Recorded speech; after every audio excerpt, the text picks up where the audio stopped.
everybody, I'm Mike Gleason, and welcome to ESPN Classic's presentation of the highest scoring game in NBA history between the Detroit Pistons and the Denver Nuggets on December 13th, 1983 from McNichols Arena in Denver, Colorado.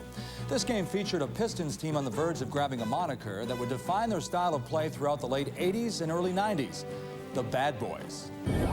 They were the most intelligent, mentally tough, physically tough group of players that were ever assembled in pro basketball. They were about one thing, winning. They were about intimidating. They were about dominating. From the moment you draft a tough guy like Isaiah Thomas to be your leader and he turns out to be your superstar, you have a tough-minded team. But there were any number of guys on that team who were not only excellent basketball players, but very physical players when they had to be. We were an unliked team in the NBA, but frankly, we couldn't do it any other way. I don't think we're good enough to beat a Hall of Fame front line at Boston and what Los Angeles had in Riley and Magic and Kareem and Worthy and so forth. We had to become a different style team, and we became a very physical defensive team. It's just a cast that I don't know if ever will be assembled again of great players who somehow figured out a way to get along even though they always didn't get along. When you hear the term Bad Boys, it's about championship basketball, it's about intensity, it's about camaraderie and fun. It was a great time to be playing for the Detroit Pistons. 4 members of the 1983-84 Pistons played a part in Detroit's Bad Boys championship teams of 1989 and 90. Isaiah Thomas, Vinnie Johnson, Bill Laimbeer, and Coach Chuck Daly. We'll have more on Isaiah Thomas later in the show. But now let us take you back to 1983, where the Pistons and Nuggets go at it from Denver, right here on ESPN Classic. Welcome to McNichols Sports Arena, home of the Denver Nuggets and host to the Detroit Pistons. Let's get straight to the opening tip-off and the call by George Blaha and Dave Bing. And Kelly Tripucka, Bill Laimbeer, Isaiah and John Long for the Pistons. We're underway. Denver wins the tap. Dunn matched up against Long, goes baseline with his pass to Issel, and he rips the net. And the Nuggets lead 2-0. Boy, they score fast.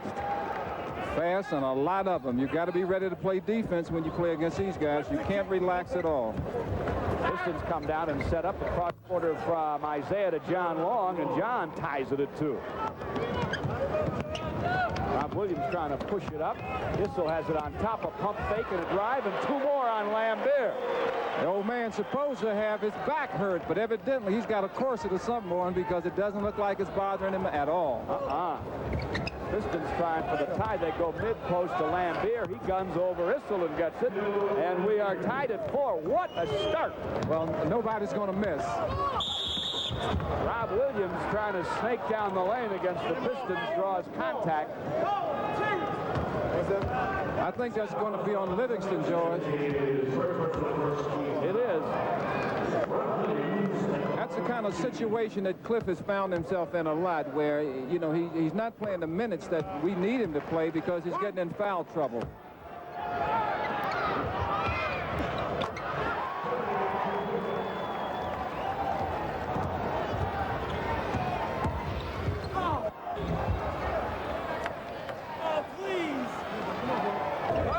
Kelly Tripucka sends it low left Laimbeer, and he gets it down. We're tied at 6. Nobody's missed yet. Dan Issel will try again, and he'll score again from the wing for the Nuggets. It is 8-6, and we have played just over a minute. Hey, this got to get you pumped up, Joe. I'll tell you, man. When I played, I used to love offense, too. Laimbeer finally with a miss. Hollers for a foul call, doesn't get it. Nuggets rip the rebound down. Rob Williams nearly drops it. Vandaway gets it. Goes in the lane, gets some Tripucka contact, and a foul on Kelly. Misses the shot. Tough situation right there, simply because Kiki really forced that shot because he had 3 Detroit players around him, and he was of the frame of mind where he followed through, and that's where Kelly hit him on the arm on the follow-through. Vandaway hits the first free throw, and Denver's suddenly up 3. He gets the next, and it's Denver by 4, 10-6. 10.5 to play in the first. Isaiah, Kelly gets a kick from Livingston, gets contact from English, and we get an Alex foul. Little incidental contact, but Alex English did hit Kelly, even though he didn't hurt him. He didn't upset anything. The official had his mind made up to call that one. Pistons go right of the lane to Long, and he fills it up, and it's 10-8. Pistons within 2, 10-10 to play in the first. Rob Williams on the wing against Isaiah. Top of the key, Vandeweghe back to English. Foul line extended right to Issel. He'll pump it, go down the lane, and throw it in over Lambier. Well, you got to get some help somewhere. Lambier cannot allow Issel to get around him. Issel is not that much quicker than Lamb. 12-8, a lot of years of going to the hole for him, though. Pistons go low to Trapuka, misses, and the scramble for the rebounds won by the Nuggets. Rob Williams on the run. Williams, a dump off to English, baseline jumper too hard, rebound Lambier way ahead to Kelly, and he will drive and dunk. Denver got caught that time because of the big guards who like to rebound. Nobody was in the backcourt for defense. Vandeweghe's way out. He fires it anyway and fills it up anyway. George, I have not seen people shoot this well in some time, I tell you. Gee. I haven't either. 14-10. Great players out on the floor. John Long works against T.R. Dunn. He misses the jumper. It's off the heel to England. Up it comes to Dunn. Pistons get back. It's only 2-on-3. They go to Vandeweghe on top to English. Left side Williams. Jumper over Isaiah goes. Denver by 6. It is 16-10. I hope these Nets can last through this game. I tell you, they're burning them up right now. They are on fire. John Long trying to slide by Dunn. Drops the ball, gets it back. They wanted a travel call here. Goes to Lambier and now to Livingston, and now we've got a whistle. That's a good play there by Lambier and Livingston on a mismatch. Cliff Livingston had the guard on him down low, and it's a good foul, really. Both guards fouled him, Williams and Dunn. They give the foul to Williams.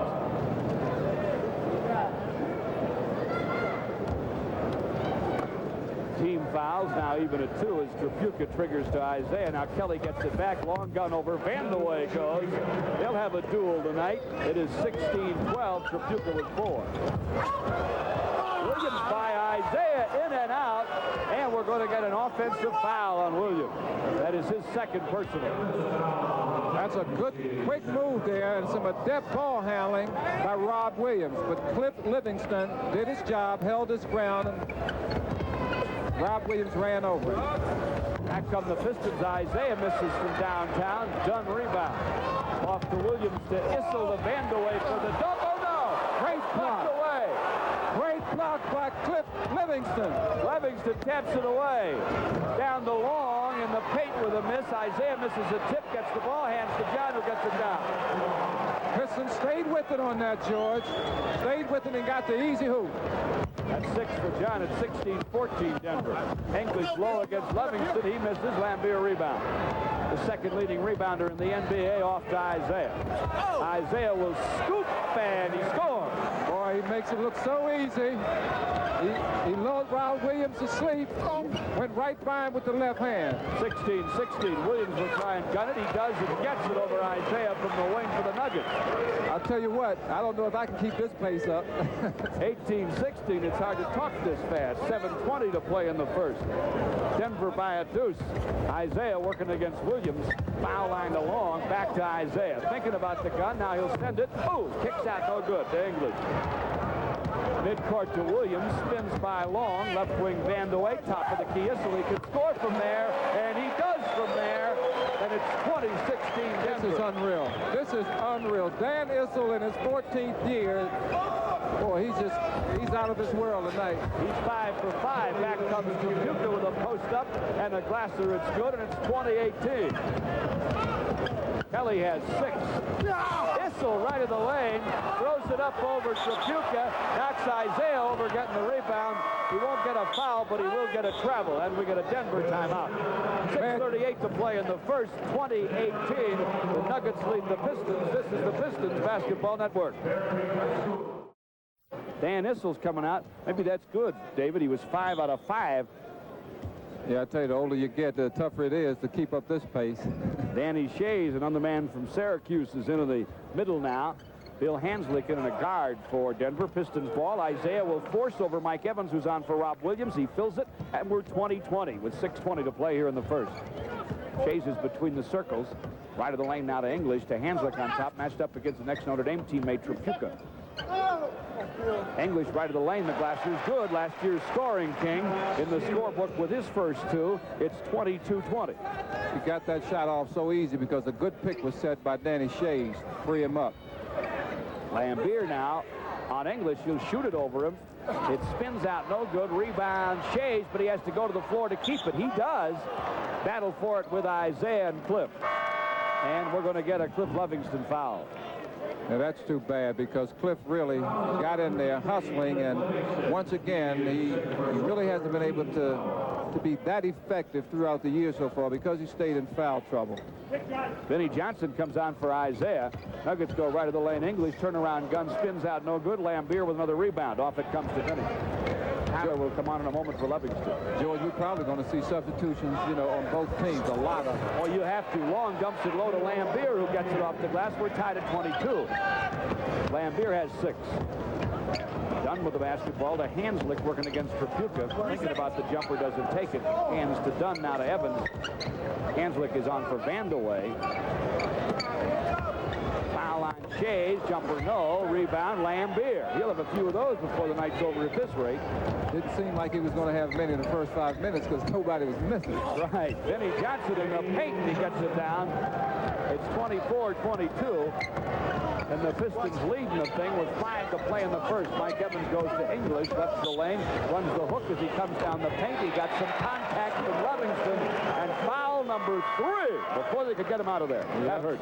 That's a tough situation for Cliff. And Cliff in his second year has got to understand, right? You see, he got away, really. He put his hands on English, and, you know, it's kind of tough to guard a guy that last year led the league in scoring. This year's averaging a little over 24 a game. The officials know that he's a scorer, and they're going to give him some breaks. So Cliff, really, knowing he had 2 fouls, needed to get away from him on that. Yeah, he did. And it's a 3-point play instead of just a basket if he'd have given it up. English hits the free throw, 25-24. Denver leads with Trapuka forcing and getting it down off the glass over Hanslick. Kelly's on his way to a big night. He has a fast 8.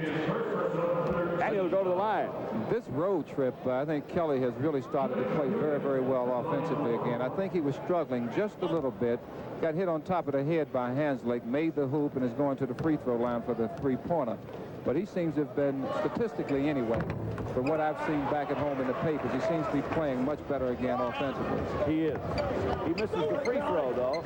And the Piston lead is 26-25. Evans with the basketball. Foul line English gets down the lane over Tyler with a short jumper. No, Terry voids it. Pistons going to need some strong play from Terry tonight. Out it goes to Vinnie Johnson. Backing on Evans. Double team in the lane. He'll fire anyway. No, but he's fouled.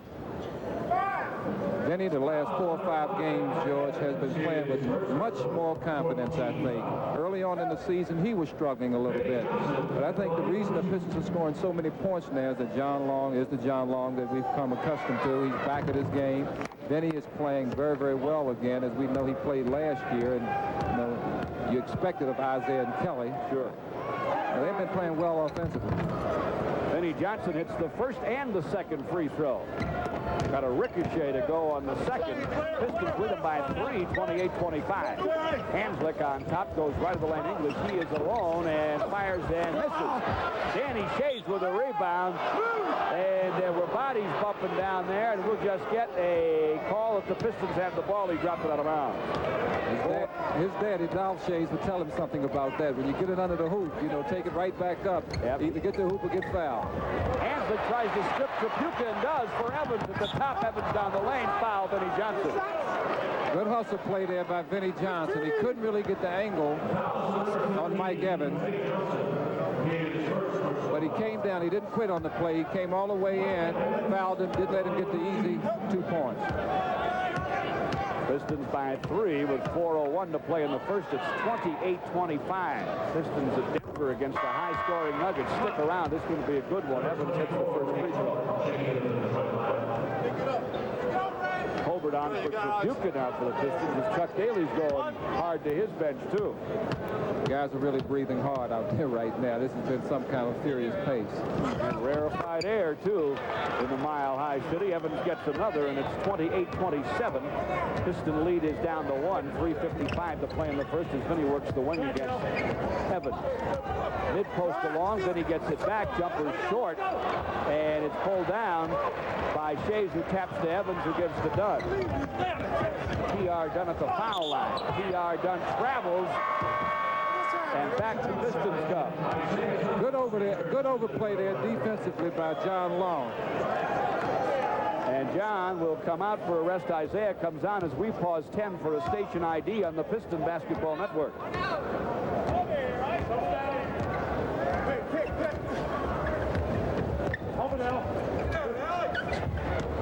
Isaiah between the circles with 10 on the clock. The Pistons, who are up a point, have the ball. On the wing to Vinny. Back it goes to Tolbert. Badly misses on a jumper, and Shay's rebound. To Evans to English, knocked away from Alex and out of bounds by Tyler. Good job there by Terry Tyler, not allowing the ball to go low in that paint area to Alex English, because when he gets it low, he's proven over the years that he can hurt you. Tolbert takes him baseline, guns it and gets it. Ray fouled him about 3 times on the way to the baseline, and finally they caught it. No, he still doesn't think he fouled him, though, I don't believe. Boy. Cannot play defense with the hands. You got to play with the legs. Two-hand check there. And English gets his second three-point play. He's a scoring machine, too. He has 8.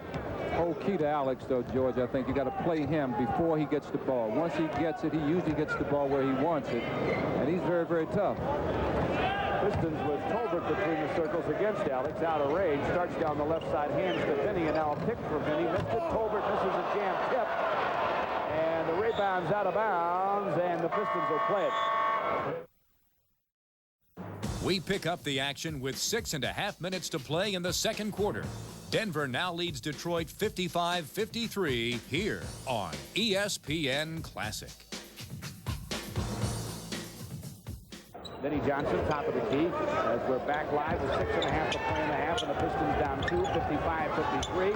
Fires over Williams. It'll be short. Rebound lost by Dunn out of bounds, thanks to Vinny. And Denver will play it.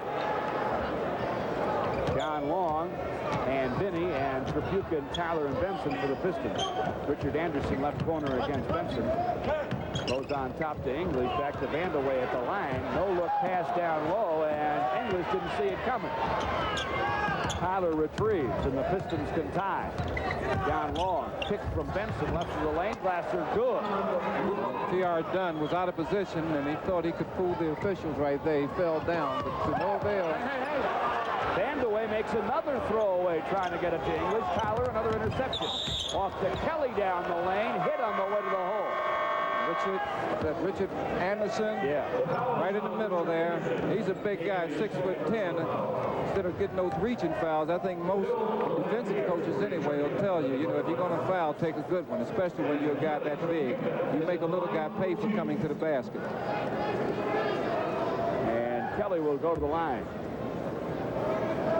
We thought that the field goal percentage was really hot in that first quarter, George. In this particular quarter, Denver is 10 of 14, 71%, while the Pistons have cooled off a little bit, 5 of 11 for 45%. The Pistons have them by a point as Trabuca makes the first free throw and the second. It is 57-55, 5:50 to play in the half. English against Tyler, goes to Vandeweghe on the wing, dumping it down for Rob Williams, and then he can't block him from behind, and the shot goes off the glass, and it's 57-57. And even between the circles against Williams. Looking baseline left for Trabuca. Kelly fires no, off the iron to Dunn. Outlet to Rob Williams. Williams bounced right of the lane. English going baseline on Trabuca. Fires it over him and fills it. 59-57. Denver's lead. 5:10 to play in the half. Vinny Johnson to Long. Starts down the left side. Now he'll fire, and he scores. 59-59. Lambier up slowly. He was knocked down. English down the lane, and he throws it up too hard off the glass. Rebound. Anderson has to save it, Good though. pass to John. Good Throws pass it away to John. Long, he'll drive and nearly dunk. Finally just lays it up. John made his mind up to dunk it, then saw that he had taken off too soon. Boy, there's a good play right there, but he missed the shot. Nuggets come right back, and the good play and the miss by Rob Williams. Tyler with the rebound up to Vinny, throws up a high glasser, no. And we got a whistle, an offensive foul on Vinny. He knocked T.R. Dunn to the ground. That's a good call there by the official. Vinny Johnson had made up his mind already to take the ball to the basket, and T.R. Dunn played very, very good position. Took the foul, offensive foul on Vinny Johnson. He gets his third. Long and Vinny come out. Isaiah and Walker D on the floor. Denver has it in Vandeweghe's hands. From the top, he fires no, and Lambier rebounds. Midcourt outlet left to Walker D. On the wing to Isaiah. Back to Walker, and he gets it off the glass. Those two will pass it silly between them. You can't teach that. You can't teach quickness. That was quickness by Isaiah getting it inside. There's a great pass there by Alex English to Richard Anderson. 63-59 goes quickly to 63-61. English goes to Anderson, and he reverses off the glass. 3:50 to play in the half. Isaiah baseline left, goes up a rainbow won't throw, knocked out of bounds by Anderson. Puritan for Tyler as Chuck Daly tries to make sure he keeps rested people in there based on the rarefied air up here. I tell you, Isaiah really made a great pass to Walker D. And Kelly, well, I tell you, he and Kiki are having a battle tonight. Kelly just takes the inbound and got the long gun, so he has 16. Anderson trying to go to the hole, misses the shot, but he drew some contact and a Tripucka foul. Well, that's where you got to have team defense. Right now, Anderson is definitely too quick for Lambier. Lambier was out of position, and when he made his move defensively to go up and meet Anderson, he went right around him. There was nobody from the weak side there to help him. And that's something that the Pistons really have to learn. They may not be able to block a lot of shots, but they got to play good position defense. Lambier comes out and Tolbert comes on, and Anderson hits the first free throw. So it's 65-62, the Pistons with the lead. The big guy showing me some quickness, George. Yeah, and that's 6'10" and 240 moving it around pretty good. Misses the second free throw, but gets it back. Guns from the top, and he gets it. Now he's got 10 off the Denver bench. And it's 65 for the Pistons, 64 for the Nuggets with 3:20 to play in the half. And down low. Hansley created that foul there. Isaiah was smart. A little guy. He made sure that he kind of pulled Hansley right to him. And trying to get through on the baseline wasn't easy for Isaiah, and Hanslick knocked him over. Let's say hello tonight to a big Piston fan, Bill Cleveland, who's in Pontiac Osteopathic Hospital with a back injury. Hope to get well real quick. Isaiah misses the first free throw. 66-64 our score.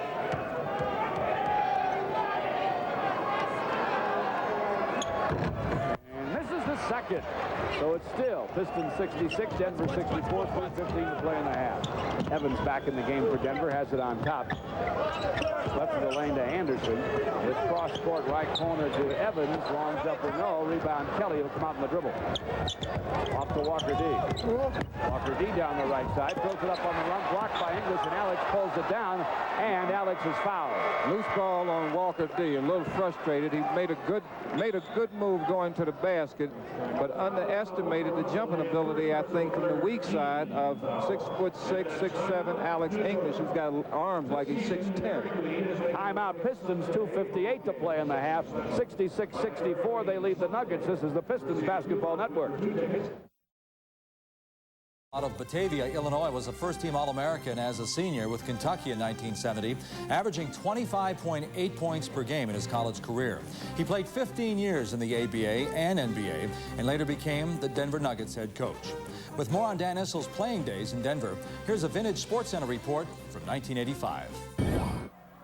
In his 15 years of professional basketball, Dan Issel played the game about as well as anyone ever has, or ever will.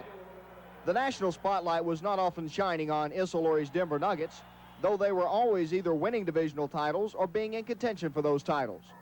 For the most part, media and fans just looked at Denver as being somewhere in the mountains, and most of the attention was focused on cities close to oceans. But after it was all wrapped up last spring, Dan Issel showed for his efforts with the Kentucky Colonels and Denver Nuggets 27,482 points. Only 3 men in the history of professional basketball have scored more: Kareem Abdul-Jabbar, Wilt Chamberlain, and Julius Erving. For his career, Issel averaged 22.6. He logged over 41,000 minutes in more than 1,200 games. Forget about the championships and all the individual statistics. The thing I enjoyed most about my basketball career was that I was able to say when it came to an end. The Batavia, Illinois native chose to return home, the home he has adopted. He and his family live on the 160-acre Cortland farm in Versailles, a saddle horse farm converted for thoroughbreds, with Issel overseeing every part of the operation. Issel dabbled in harness racing after signing with the Kentucky Colonels in 1970. He gave that up within a couple of years and became partners with Tom Gentry in the thoroughbred breeding business. I'm kind of like a baby bird that's been pushed out of the nest. My relationship with Tom Gentry has been a very comfortable one. He obviously is one of the most successful commercial breeders in the world. And now I'm out on my own. I still have that relationship. I have that to fall back on. So the only goal I have is that someday I'll be taken seriously. I don't know of any horse people who buy horses just because they like the way you play basketball. Well, I hope that continues. And I'm not putting that down. I always want, I'm very proud of my career. A lot of hard work went into my basketball career. I just hope that someday they say, hey, there's that Dan Issel. He's a pretty good horseman, instead of there goes that basketball player.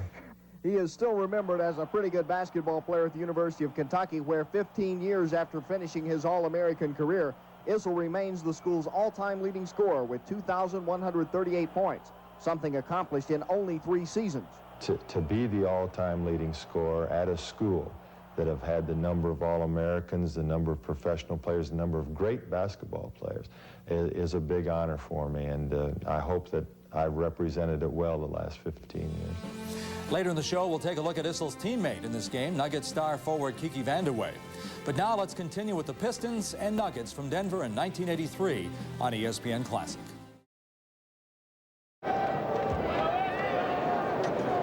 Stay with us at halftime. Special features for both radio and TV. The TV side, a musical highlight of the Celtics and Pistons recent matchups. On radio, we'll talk to Dave Bing about the just retired Veterans All-Star Game to precede this year's All-Star Game. Speaking of veterans, Dan Issel's back in the game, and just like that, he's got another long gun at 66-66. You can call that game what it really is, George, the old-timers game. Rebuker going baseline, misses, and we got a whistle. Our score is 66-66 with 2:31 to play in the half. Holbert rebounded for Puka's miss, and he was the one fouled. John Long on for Walker Russell for the Pistons. Colbert will shoot a pair. Pistons will get some time in the second half out of Cliff Livingston. They miss him. For the quarter, George, we've got Denver shooting 64%. They've cooled off just a bit, 14 for 22. The Pistons 10 for 20. The assists, 11 for Denver. The Pistons with 8. And guess who got all 8 of them? Number 11, Isaiah Thomas. My goodness. 67-66 as free throw falls, and Evans falls back. Almost hit the Piston bench as he hit a jumper from the wing. For the Nuggets, he has 4, and they lead 68-67. John Long working against Dunn, trying to shake away, goes foul line to Isaiah. It's on the way from there. No rebound. Issel outlet to Evans. English down the middle, but he doesn't give it up to him. English goes foul line, knocked away, but recovered. Hands to Dunn. Now to English, back to Evans, steals it, so he fires and he fills it. Good almost job. tell he feels like he's got it going for a minute. That's the all-time leading scorer in Big 8 history. That's hard to believe. Yeah, it is hard to believe. I saw him play last year at Milwaukee and really wasn't that impressed with him. I don't know if it's coming out here to this offensive team or the Mile High City or what, but he's playing like he knows what the game's all about. Trapuka bouncing the paint to Curitin with 1:38 to play in the half, and Denver up 3, and Curitin draws the foul.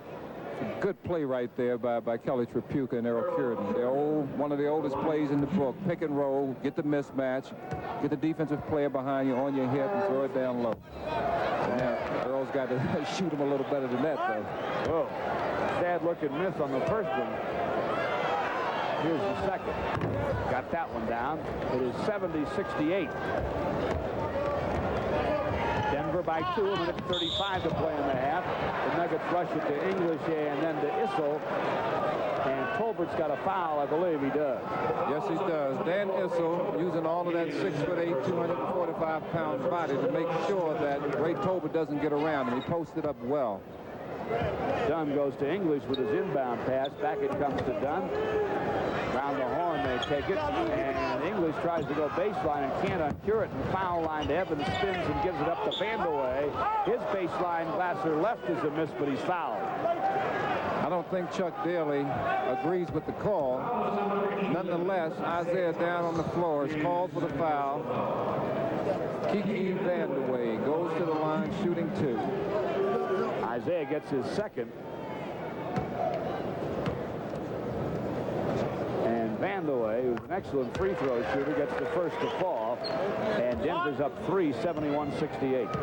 George, I liked him when he was at UCLA, but I really didn't think he was going to be as great a player as he's become. I really didn't. Same here. I guess I can say the same about Kelly, though. Yeah.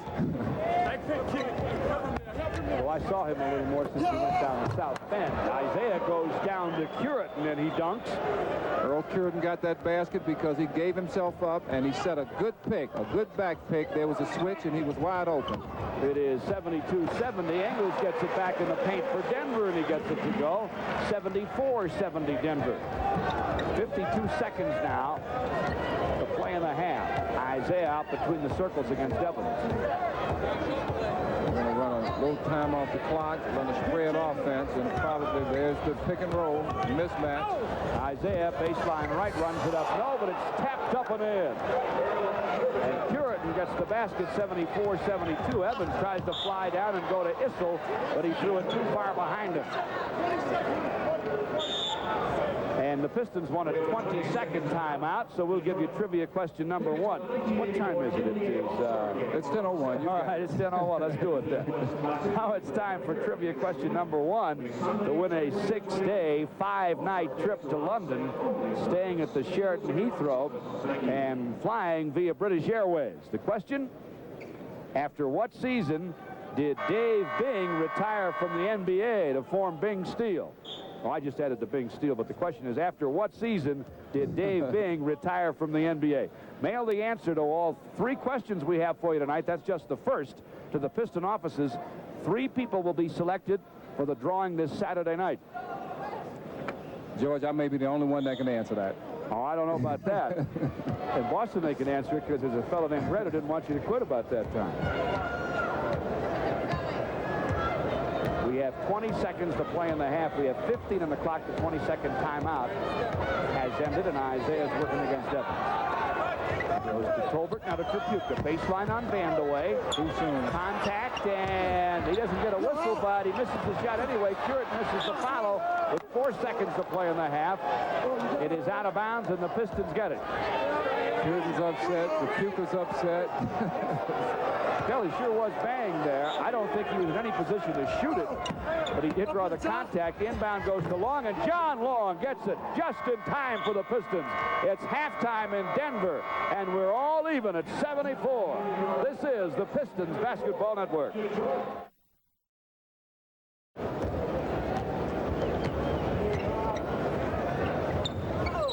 Pistons ball to start the second. We're tied at 74. Isaiah shakes on Williams, runs him down the lane, misses, and Dunn rebounds, but we've got a Denver foul. Denver doesn't have the starters in there. They have Anderson, who has been starting some for them, and Vandeweghe on the bench. That gives Doug Moe some firepower and then some coming off the bench. Foul is on Anderson, though, and he gets his fourth, so Kiki will come off quicker than Doug Moe wanted him to. I'll tell you what, this is key to Isaiah's game. I think on the road trip, even though he scored quite a few points, most of them were field goals. He wasn't going to the free throw line a lot. Tonight, in the first half, he's already gone 8 times. This is his 10th free throw attempt tonight, and that's a key to any guy that's going to score some points. That's why I think Kelly is such an outstanding scorer, because he stays on the free throw line. Isaiah got 1 for 2, 75-74. The Nuggets lead. English trying to pump fake and go on Livingston. Can't, sends it left corner. Williams, who fires no, and Cliff rebounds. Livingston really got up for that one. Pistons can use some help from Cliff in the second half. Left early with foul trouble in the first, and Isaiah comes to forecourt. To John Long, screen by Lambier. Left side, Glasser good. John Long, folks, is now 10 for 10 from the floor. A perfect 10. John Long. Yeah. He and Bo. Well, I don't mean Schembeckler either. Issel from the top fires no off the heel, and they scramble for the rebound, and it goes out of bounds along with the Jesse Hall whistle. And who we got a foul on looks like Lambier. It is. Just his first, though. Can't get all that upset. He's fighting for the rebound, loose ball in there, and you've got to appreciate that. Don't let him get anything easy. Isaiah with a near steal on Williams, but Williams gets it back, and now it's 5-on-4. He runs it down the lane and gets the offensive foul. Cliff showed me some moxie right there. He's 3 fouls, 3 cheap fouls in the first half. He saw Rob Williams coming at him, stood his ground, didn't really try and play a tough defense right there, and created the offensive foul. Isaiah looks for John Long, posted on Dunn down low. That's a terrible call. Dunn gets up close behind him, and John falls back into him. Dunn falls, and John gets the offensive foul, just his first. Well, I don't think he's going to have a job come Friday anyway. That's a bad call. John's got to be able to have one step, and he didn't have it at all. Pistons by 3, 77-74. English has his shot blocked by Livingston, but we've got a Livingston foul, says Joe Borgia.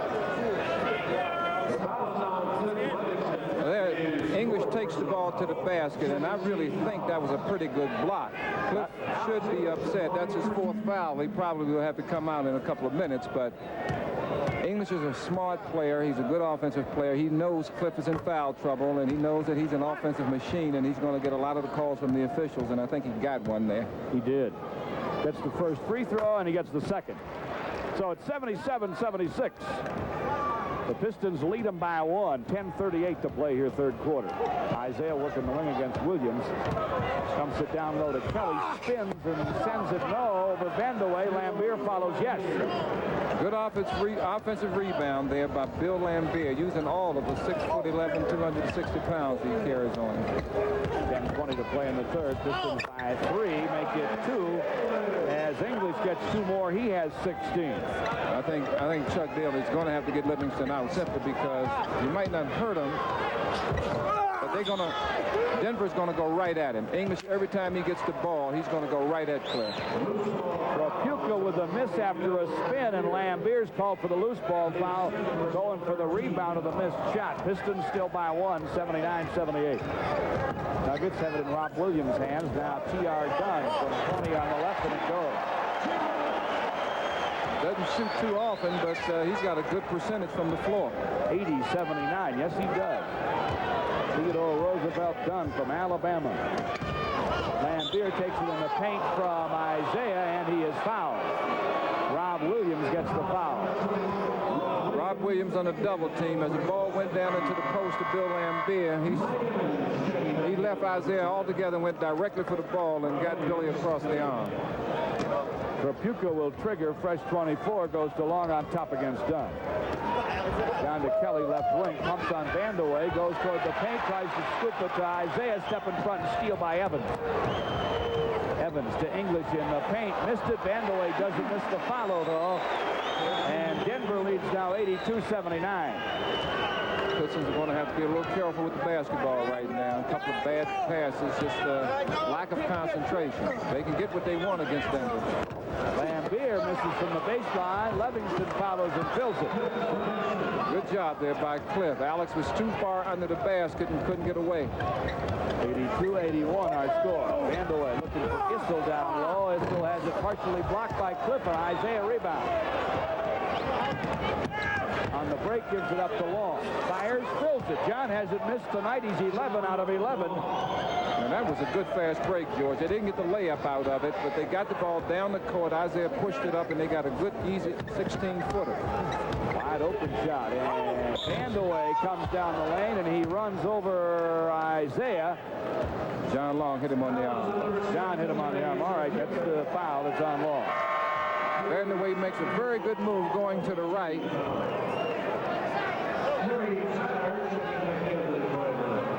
I think they call that on Kelly and not John Long. He wants to change, but I guess they're not going to change it. It is on Tripucka, so it's his second. Would have been only John's second also. Vandeweghe misses off the bracket.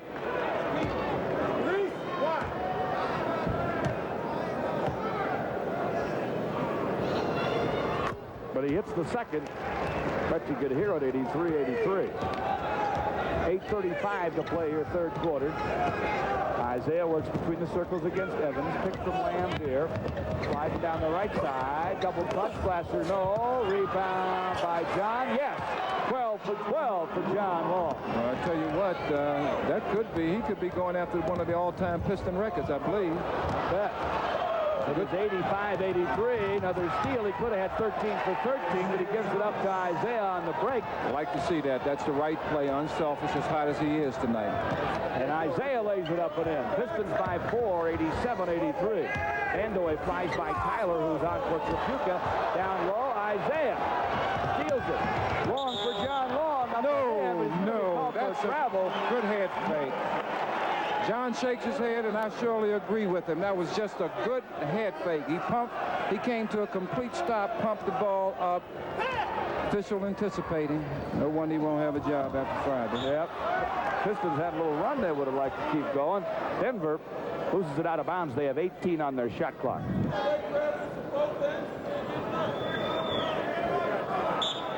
7:46 to play in the third. Bouncing the lane to Issel. Can't throw it up, but there's a reason. It's a Piston foul on Tyler. That's a bad break there because the ball on the inbound pass hit the backboard and bounced right to the Denver player, Dan Issel. Now, they won't put that piece of videotape on their resume. Let's pause 10 seconds for a station ID. This is the Pistons Basketball Network.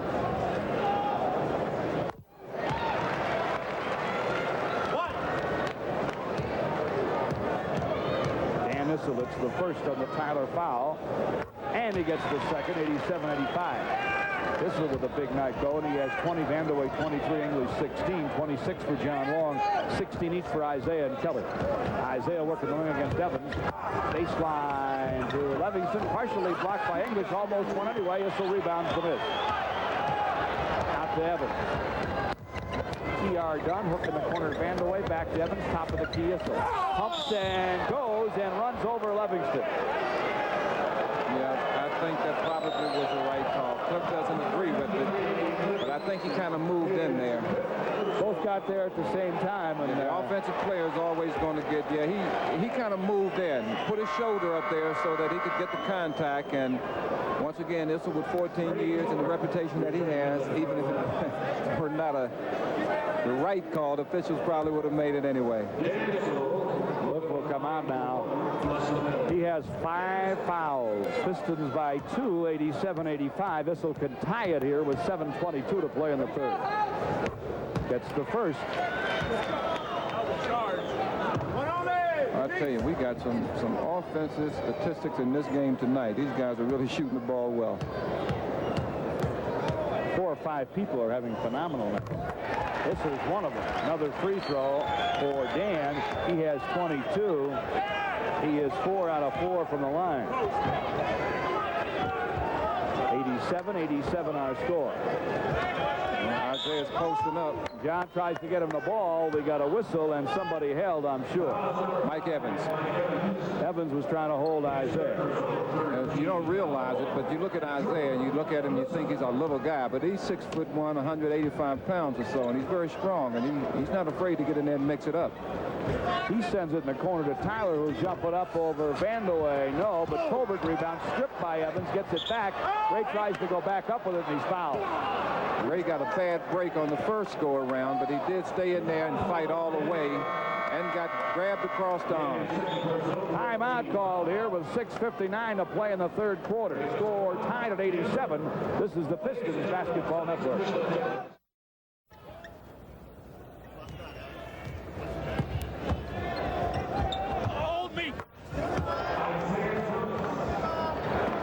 Isaiah gets himself a gun from the wing, and it's 89-87 Pistons with 6:44 to play in the third.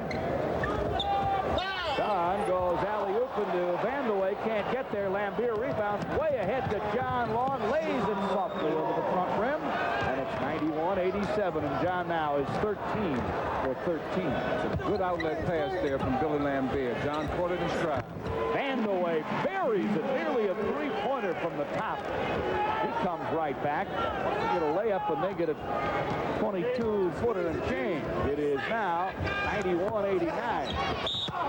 Pistons have the lead, and we're going to get a foul on John Long as he scrambled for the rebound. John surely doesn't agree with that call, but I think he did push a little bit there. He pushed T.R. Dunn right out of there with his left hand. Interesting stat so far this quarter, George, is that the score 89-91 Pistons in the lead, but free throw shooting 7 for 8 for Denver, 1 for 2 for Detroit. And that's the difference in the scoring right now. T.R. Dunn will go to the line. T.R. Dunn misses the first free throw.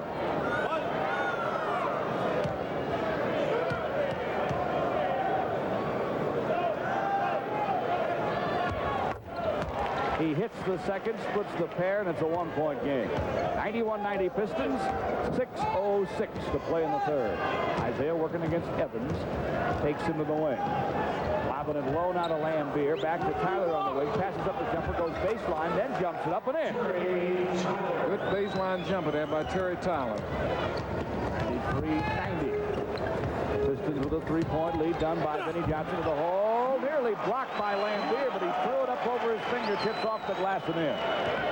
Awkward looking move there by T.R. Dunn. He really wasn't fluid, but he got the job done. He has just 5, but they don't pay him to score. Didn't in Alabama either, where he was the all-time steals leader. Isaiah down the lane on English, who comes to help, misses, he throws it up over him. And Vandeweghe has his outlet pass knocked away by Tolbert. Off to Tyler, going to the hole, up and in. Jesse Hall, bless him. He's made a call for us tonight. And I don't think it was all that deserving, although it was a great play by Terry, following an excellent play by Tolbert. I thought Terry may have traveled there.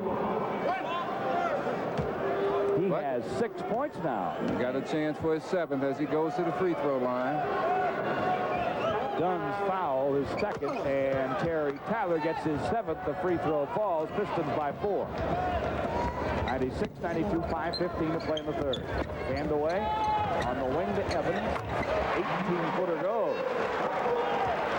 Oh, it's 96-94. 5:05 to play in the third quarter. Isaiah against Evans. Bounce left to the lane to Vinny. Can't force it over Dunn, so they'll dump it to Lambier. Pretty pass, and Billy gets it off the glass. It was a good play. Billy had his man pinned down below behind him, Alex English, who's much too small to try and play him down low. 98-94 our score, and Denver goes low to English, and Tolbert knocks it out of bounds. Lambier will rest. Benson comes on.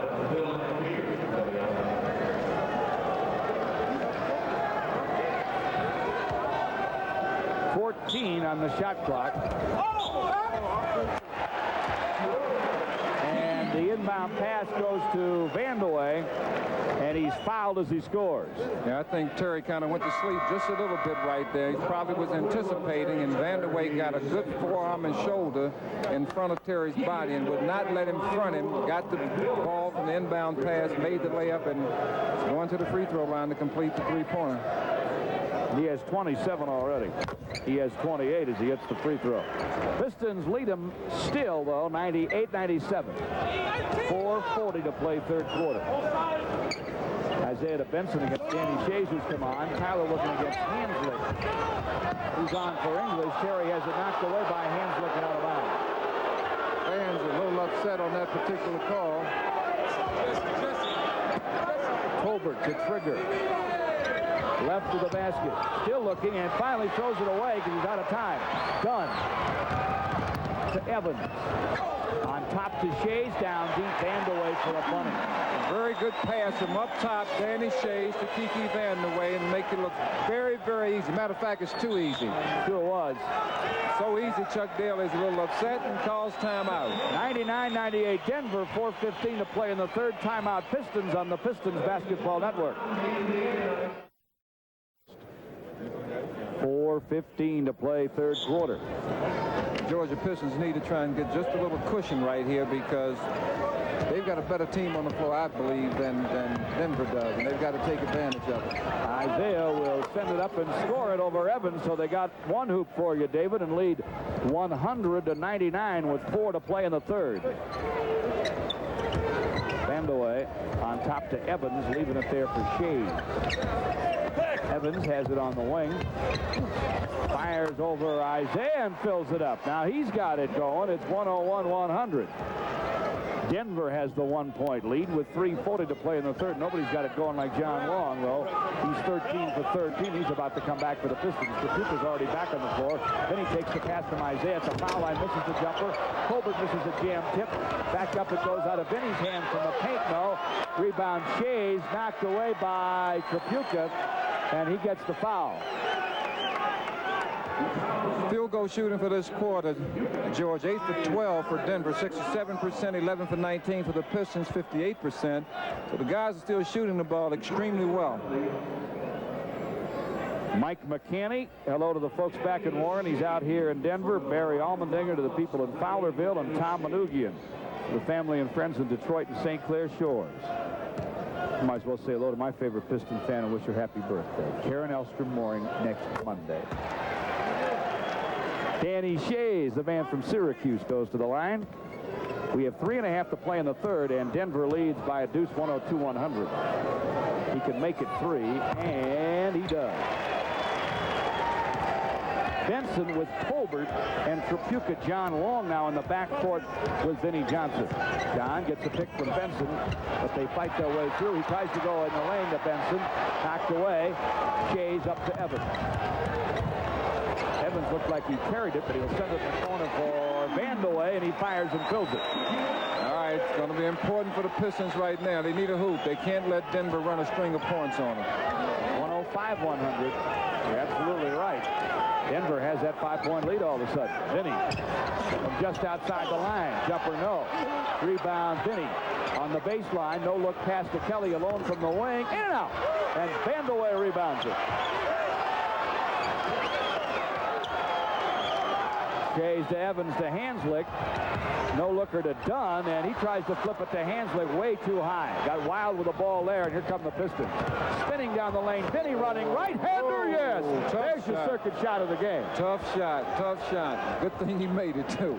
Up like that Brooklyn Bridge, and it's 105-102. 2:20 to play in the third, but Vandeweghe comes right back with a drive and dunk. He has 34, and it's 107-102. You got to take that away. With weak side help, Vandeweghe should not be able to go to baseline from out on the floor and come all the way in for that easy shot without running into some opposition. Vinny looking for Long and finds it. John fires. Gets it. He's still perfect on the night. He is unconscious tonight. 14 for 14 for John Long. Pistons within 3. 1:50 to play in the third quarter. All the young fellas out in Romulus, Michigan, they can watch him because he's having some kind of night. Makes a steal, goes behind the back, and the dribble nearly loses. almost had himself a bunny on the break. Gives it off to Vinny. And look at Dunn shoving on John Long on the baseline. I don't know if you could see it, David, but they caught TR. But I think he's just upset that John can't miss and he can't stop him. He ought to be upset. I don't blame him. Especially when they pay you to play defense, which they do in Dunn's case. I'll tell you what, the kind of night John Long is having, what you want to do as a defensive player is just foul out and sit down. Yeah. So it's not my fault, Coach. Down at the line, bends the knees. Missed the free throw. The fans, I think the fans here can appreciate the kind of night John Long is having. I don't know whether or not they know that was the first shot he missed all night. Well, then he can. He's now 2 for 3 from the line. Gets the next one. It is now 107, 105, 130 to play in the third. Evans is full court to Vandeweghe on the wing, who stays on top of Spencer. They go to Hanslick, now Vandeweghe. Hanslick gets it back against Trapuka. Fakes right down the lane, dump off to Shays with a miss, but there's a whistle. I think they're calling that on Kelly. Kelly is going off. They got to be careful before he gets a technical foul there, too.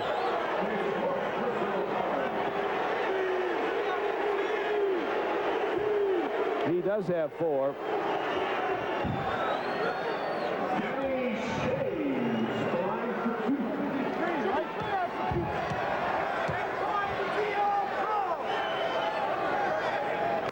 Shays hits the first free throw. 108, 105. And Mike, the trainer Mike Abdenor just comes in front of us saying that Kelly has 3 fouls instead of 4, but I don't know if the official book is going to change up or not. Well, we do know Shays hits the free throw. 109, 105. Kelly's upset. He's got to be careful right now. Hanslick's up in his face. 2 pretty tough defensive player. Kelly sends it on top to John Long, who scores another. When in doubt, give it to Long. Tonight he's doing it all. John has 33 without a miss. 109, 107, less than a minute to play in the third. Evans goes to Hanslick to Vandeweghe against Puritan down the lane. Earl can't stop him either. He flips it up and in, pushing off a little with the left hand on the way. It's a great move there by Kiki, though, to finish it off, to have the strength to get the ball up after pushing off. He has 36. And Trapuka bumps against Hanslick left of the lane. And somehow they give the call to Kelly. I knew that was going to happen because Kelly was upset. And they've got to get him out of there. 33 seconds to play third quarter. 111-107, Denver by 4. Sid Borges' little boy Joe, he'd be in the league if he knew what he was doing with a name like that. And he's not. He's one of the scads. Here's Vandeweghe working right of the lane, tries to run up the hook across the lane. Another foul. George, right there is where the Pistons got to learn just to play good team defense. They're not a team that's going to block a lot of shots, so they got to play position. They got to play good court position, wherein when the ball is on one side of the court, you've got to really slough off your man to make sure that nobody gets to the basket for an easy shot. You'll give up the outside jumper. I don't know if you do it against this team, but, you know, if you're going to play percentages, usually, yeah, you know, you really got to give up the outside shot. Vandeweghe at the line for 2 more. He has 38. We have not finished the third quarter. 13 seconds to play in the quarter. Vinny Johnson at the foul line starts to spin down the lane, tripped by Hanslick, and finally Joe Borges saw one. And I think he got hurt on that one too. Let's hope it's not serious. That's a friend of his. In fact, the guy that he used to start with in the Seattle backcourt.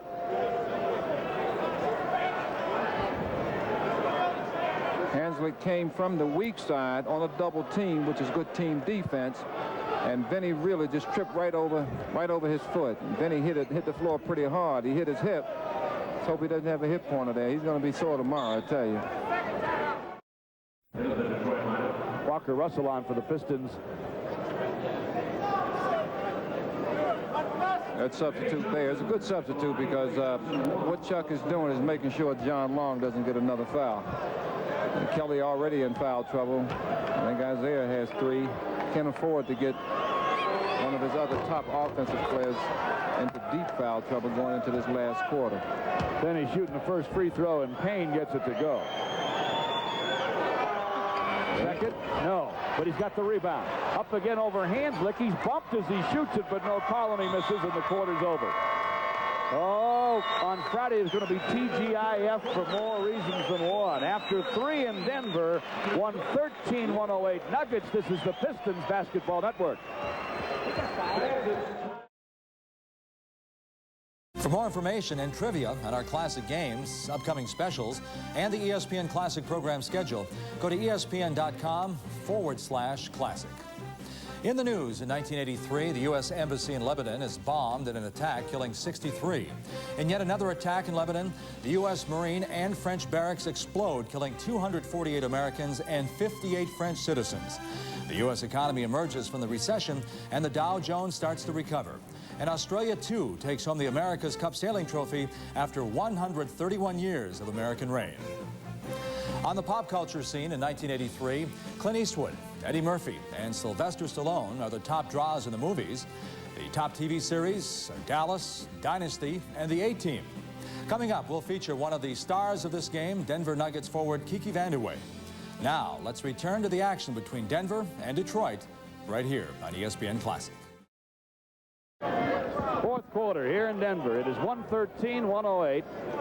George Blaha and Dave Bing with the Pistons and the Denver Nuggets. Well, we double-checked our stats, and we don't have John Long with a perfect night anymore. He has 11 shots in a row, which would negate any run of the Piston record, which we've been talking about tonight.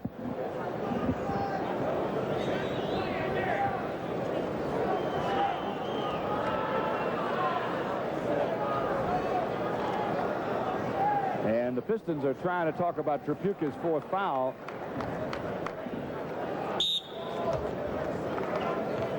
But I don't think they're going to get that changed. Starting the 4th, Vinnie Johnson, Isaiah Lambier, Curitin, and Tyler. And Denver loops it low to English, up and in again. Once again, it's a lack of communication from the weak side. If you're going to vacate and you don't have help behind you, you've got to let your player know it. He'll play defense differently. Lambier has it top of the key against Chase.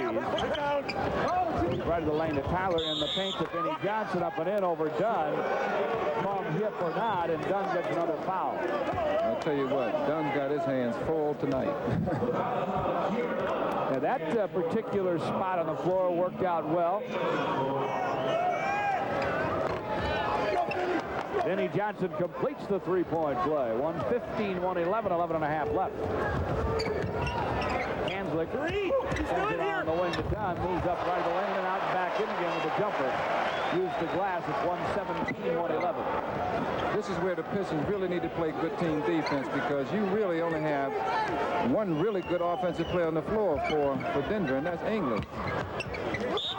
And the Pistons go down low to Curitin, lays it up and in, got the pass from Isaiah, and he's fouled. Well, they'll trade 3 for 2. You'll catch up fairly rapidly that way. That's a very good eye contact there between El Curitin and Isaiah. Curitin really pinned his man, posted him down low. Isaiah saw it and took advantage of it. Kenny Denard, who's fought and won a battle with cancer. Now his 3rd year in the league, missed a year because he was sick. He is on to forward for Denver, the man from Duke. And Curitin completes the three-point play. He has 8. 117-114, 11:02 to play in the game. Hanslick runs it down the lane, throws up an air ball. Denard can't hold the board. Rob Williams finds it. Left corner, Hanslick, jumper from there. No. He can shoot jumpers all night if he likes. Tyler outlets to Isaiah. Pull up in the paint. Nope. And Shays rebound. Nice outlet to Rob Williams. They are 3 on 2. Baseline to English, up and in. Nice and easy. 119-114. 10.5 to play in the game.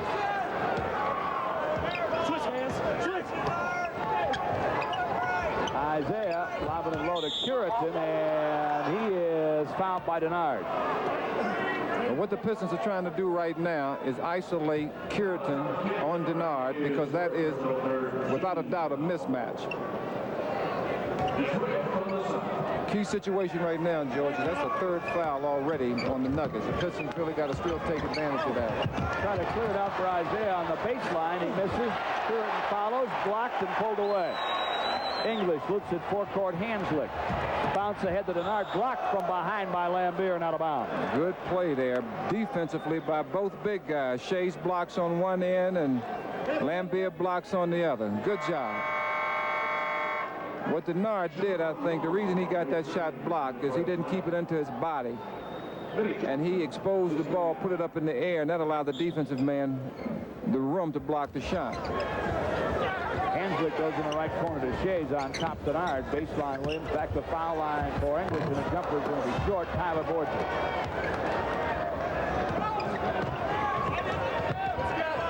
Up to Isaiah, and the Pistons go to work with 9:48 left, down 5-1, 19-1-14. Unless they're going low, I don't know why they're running plays right now, because they can get almost anything they want against Denver. John Long forces over Hanslick, no, and Lambier tries to follow, and he's hit. Good job there by Billy, and that's the fourth foul on the Nuggets, and we got 9:36 left in the game. John Long misses one of the rare shots that he's missed tonight, but Billy Lambier, with very, very good position on the offensive glass, gets it and is fouled and is going to the line for two. Shays has his third, and as David said, that is the fourth team foul. Pistons don't have any. We have 9:36 left. Pistons down 5. Lambier at the line. Now, offensively, George, what the Pistons must do, if they're going to run plays, everything's got to be down low. If they don't run plays down low, they really got to push the ball up court to put a lot of pressure on Denver. Billy will send the second in a moment. He got it. 1:19-1:15. 9:30 left. Denard on top against Lambier.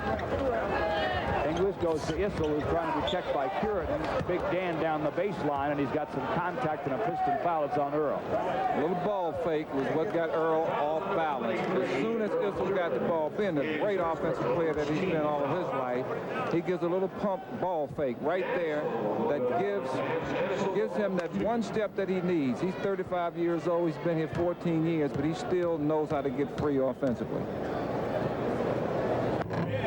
Probably knows just a little bit more than he can do even, but sometimes that'll help on it. The old feet and the old body won't work with the mind sometimes. Then you got to figure out another way, and I think he's done that pretty well. It's the first free throw and gets the second, splits the Parrots a 5-point Denver lead. 1:20-1:15, 9:20 left. Isaiah working against Williams. Sideline to Long. Back to Isaiah, pump fake on Williams. Goes up the high glasser, coming down the lane, it's good. Old hang shot there by Isaiah Thomas. Good play. 3-point game now. Denver has the lead in the ball. Williams against Isaiah. Top to English, to Hanslick. Well, they're moving it around well now. Denard has it now to Issel, right of the lane, up and in. And Isaiah hits the floor, but there'll be no call. There'll just be a hoop for Issel, who has 25. 8:48 to go. 122-117 Denver. They've really got to try and make Denard. Good move there by Isaiah off the pick, but they got to try and make either Hanslick or Denard shoot the ball. Isaiah got his 23rd and 24th point just now. Issel left the lane, blocked by Lambier and Curitin, picked up by Isaiah. Down the lane to the hole, knocks over Hanslick. He had his hand in the air, and he's going to the hole. Good move as Isaiah gets the ball on the break, keeps his head up all the way. And once he feels the contact by Rob Williams, even though he was way away from the basket, he continued on in, let you know that he's really matured. He knew he got fouled instead of passing off and not getting an attempt at the basket. Well, it would have been 1-1. That's the 5th foul. He went all the way in. He's going to get 2 free throws.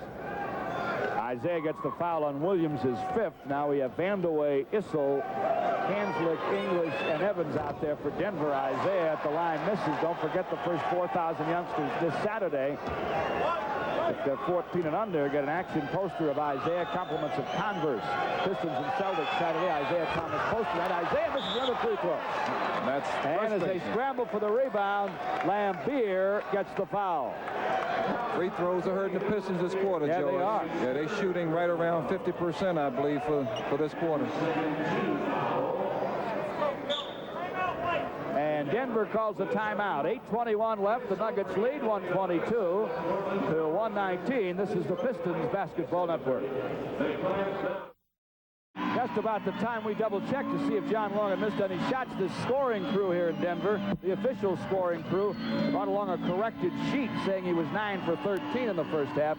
Those are the misses. You can still call the Piston offices at 338-4500 and get $3 off on a 1050 seat for the Saturday nighter against the Boston Celtics. Heck of a deal when the green comes in. 122-119. Salespeople on duty now. Denver with the lead. They try an alley-oop. Doesn't work. Here comes Isaiah on the run. Isaiah stop and go, dribble, drive, off the glass, good. I'll tell you what, that young fella is a tough player. Just lulled the defense to sleep on a little stutter step, a little hesitation, and took it right back in.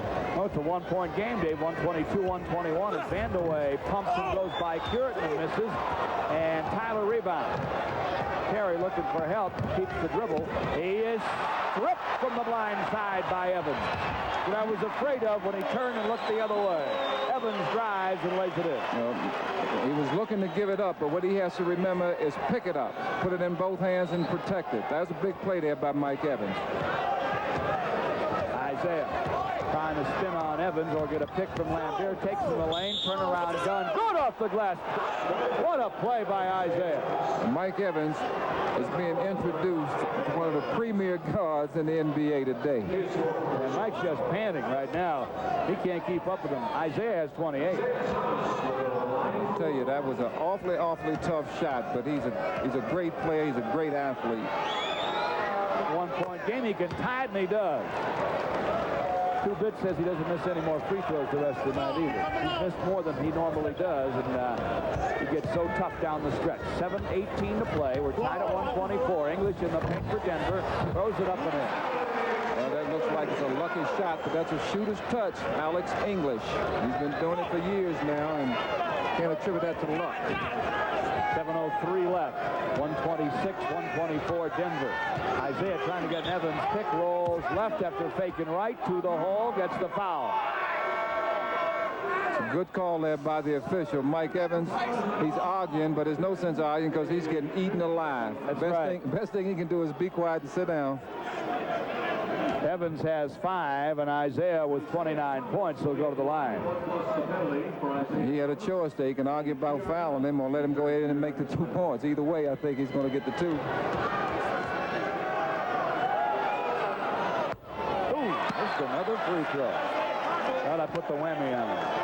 He's got to stick in there. He's got to stick in there and get a little more legs in it. He's playing a lot of minutes. He's tired. Now he goes down good. Misses another, and Issel rebound. I hope those don't come back to haunt the Pistons. 6:50 left. Denver by 2. English working against Tyler on the wing. On top, Evans. Back to Issel. His long gun goes from the wing.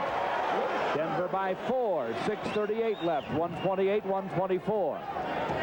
Isaiah left hands across the timeline. One thing the Pistons are doing very well right now is isolating, playing the pick and roll. Isaiah going down the lane and scoops and misses. Zone, I think. We got a zone defense call against Denver. That's their first warning. We have an illegal defense warning on number 23. That don't make any difference in this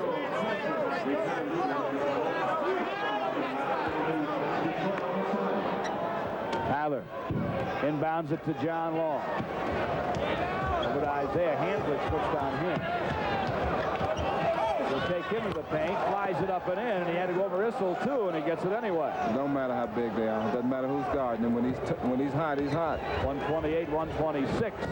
Pistons within 2 as English tries to spin. It's stolen by Isaiah, restolen by Hanslick. Hanslick was in the right place at the right Sure time. was. Vandeweghe down the lane, and Isaiah gets knocked over, but Vandeweghe gets the call.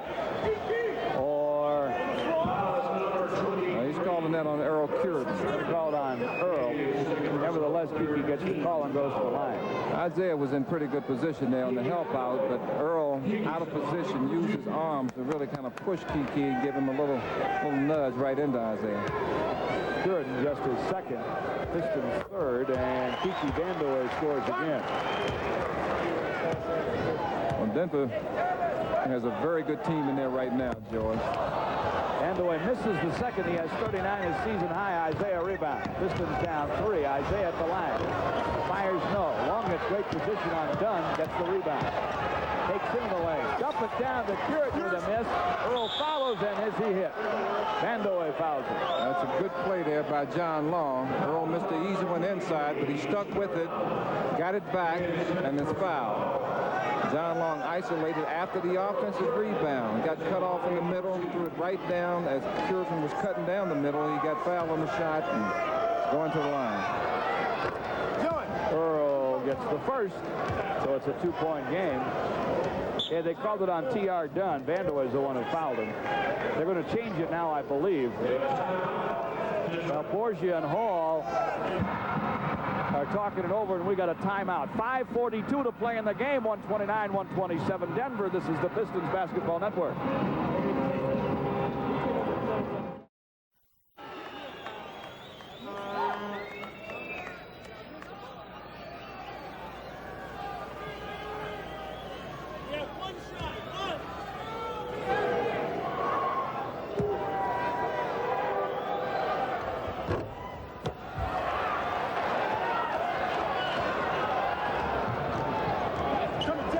Misses the second free throw. 129-127 back from the Nuggets. Vandeweghe fires, fills it.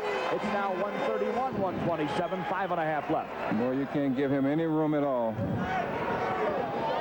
Lambier works between the circles. Issel backs off. Right in the lane to Isaiah. Hanslick in to try and check him. But Duke is going to come back for the final 5. Isaiah gets it in the corner to Tyler after a pass to Curtin, and Terry gets it down. This quarter, George, each team really is shooting the same, 7 for 13, 54%. So the Pistons really are starting to pick up the pace, but they've got to do a little better at the free throw line. 131-129. 4:54 left. Vandeweghe over Curtin, and it counts.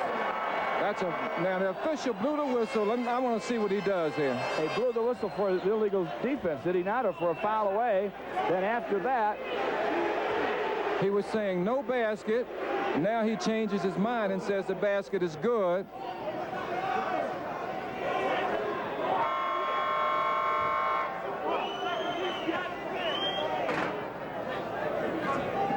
Disregard the first call. Is that what he said? Yep. He's a beauty. That's 43 for Vandeweghe. Back we come. Call or not. I hope the regular officials are enjoying their sit-ups this week. They ought to be back at work. They got their money. 4:44 left. John Long comes down the left, fires it up over Dunn, and he's fouled. Dunn's asking for some help that he's not going to get because he surely fouled John on that. Dunn is just fouled out. Hanslick's in trouble. No, they say Evans he's got 5, and I'm wondering if he's the guy got to come back in. They got to go right at him. And the fans are giving Dunn a hand. I don't know whether they're glad he's sitting down or what, because he gave up a bundle tonight. John Long at the line. Not a basketball left. It's a 4-point Denver lead with 4:41 to play. John's had a great one. And he hits the first free throw. 133 to 130. I don't know John's all-time high with the Pistons, George, but he's got to be getting very close to it. He could be sneaking up on it. We'll check his high. His second free throw goes. 133-131. I hate to say it, but defense is going to win this game. Right now, Pistons got to get up tight on Denver. Livingston's back in the game, so is Kelly. With 5 fouls, but really figured it's now or never. English foul line over Livingston, misses. And right now we got a Livingston foul. That's English missed the whole basket, and I think Joe Borgia reacted to that. It's kind of tough angle from where I'm sitting to see whether or not Cliff really fouled him, but I don't think Borgia was in a good position either. At any rate, because the ball drew nothing but air, a foul was called, and that's the 6th foul on Cliff Livingston. John Long's career high is 41, by the way, so he is within striking distance with 4:23 to play. 133, 131. Denver has the lead. English at the line, and he hits the first free throw. English has 23. English has 24. 135, 131. 4:20 left. Can't afford to trade baskets. I want to see the pick and roll right here. Isaiah loops it down low to Lambier, gets it back to Trapuka, goes back to Billy with a 10 on the clock, turnaround initial air ball, knocked out of bounds by the Pistons. Too much congestion down low. Too many players right in that one little area, George, and nobody had any freedom to move. Hanslick sends it to Evans and gets it back. English takes Puritan baseline and guns and gets it. Now it's Denver by 6, 137, 131. 3:50 left. An important trip down for the Pistons. Isaiah with the ball against Evans to Puritan. Bounce to Trapuka. Nice pass, low to Lambier. Fouled from behind by Issel. He turns and misses. Danny got his head down and he's disagreeing, but he knows he fouled. Body, arms, everything. He made the mistake of letting Billy get a very, very good position down low, and he's behind him, and there's nothing he can do with it. 3:40 left. The Pistons trying to do something about a 6-point Denver lead. Lambier gets the first free throw. 137, 132. He has 15.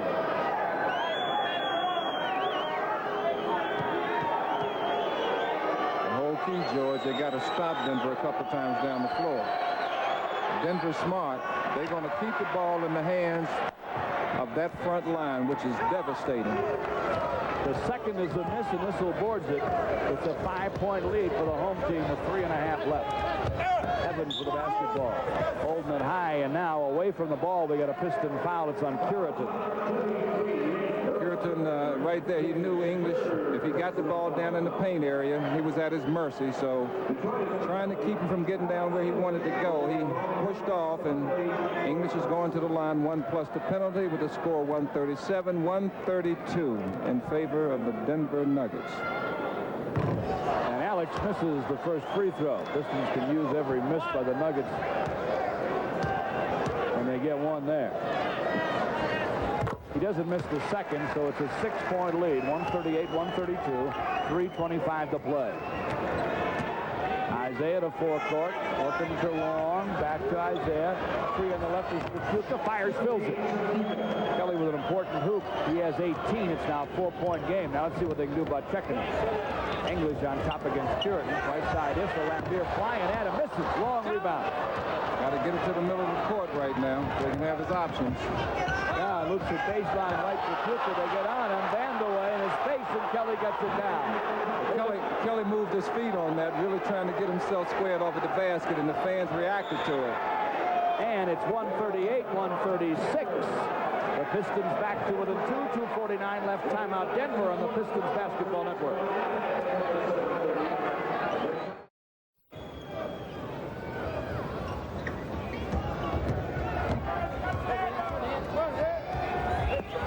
Denver's ball, 2:44 left. They're up 2. English on top. The Vandaway way out. Fires no. Might have been out of range if that's possible, and Puritan rebound. Big rebound. Pretty good defense right there by the Pistons, too. It was. Isaiah now against Evans. The Pistons can tie with 2:28 left. We are at Denver against the high-scoring Nuggets. John Long off a pick on the left, guns it, gets it over Hazlitt. Good play there. Good play by the Pistons. John has 37. We're tied at 138, 2:14 to play. Hanslick way out against Trapuka. Goes right of the lane to Vandeweghe, working against John Long. Baseline English, glass is good. Curitin jumped out past him. 140, 138 Denver, 2:01 left. That's too bad, because John Long on a mismatch with Kiki did an outstanding job. He did.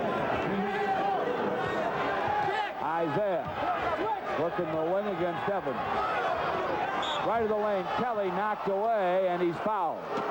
Hanslick got him. Said he got all ball, but he got some skin, too. Oh, Notre Dame guy.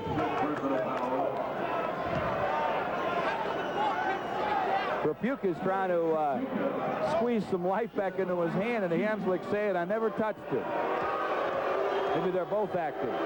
Trivia question number 3 for that London trip coming up, so stay with us. But stay with us for the basketball. The Pistons are within 1 with 1:50 left. Kelly with a clutch free throw as he hits the first. Here's the second. Doesn't go. Evans rebound. Up to Hanslick. That's who you want to shoot it. Vandeweghe goes to Issel. Now they go to Evans. For English, knocked out of bounds by Curitin, whistling a foul on Earl. Well, I think it was a decent call led by the official. Earl once again got bad position playing behind Alex English. He just can't afford to do it. Just a reminder about the super home games coming up. The Celtics Saturday, the next Tuesday. The Dallas Mavericks with the second leading scorer in the league, Mark Aguirre. And also Michigan Stater Jay Vincent. 23rd, the night before Christmas. It's the Doctor and Moses and the Sixers. The free throw goes for English, 141, 139. Minute and 41 left. Gets the second, and now Denver's up 3 with 1:41 to play. 142, 139. Isaiah to forecourt. Lambier takes the ball and directs traffic. To Kelly, now to Isaiah on top. Shot clock at 12. Backing down on Evans, but getting help is Evans from Hanslick, but Isaiah scoops it and hits it anyway. And stop me going right, I'll go left. Stop me from going over, I'll go under. Isaiah Thomas. 33 for Isaiah David, a 1-point game, 142, 141. English gets a pick from Hanslick. English gets 2 more. You gotta, excuse me, George, but you gotta bump him before he gets to where he's gonna go. Georgia Pistons really need to score right here on this possession. They can't afford not to score and give the ball up to Denver, and Denver scores. Trapuka goes to Long, who goes to Isaiah, who is double teamed. He goes baseline anyway, flies up the jumper, fills it up. Isaiah, with ice water in his veins in the clutch, makes it a 1-pointer. He has 35. 144, 133, 55 seconds to play. English has it on the wing against Curitin. Hanslick gets knocked down by Trapuka, no call. Evans. Keep it in Hanslick and Evans' hands. That's sure. what they got to do. But now it's in English's hands with 7 on the clock. Pick for Issel. Dump back on the pick and roll.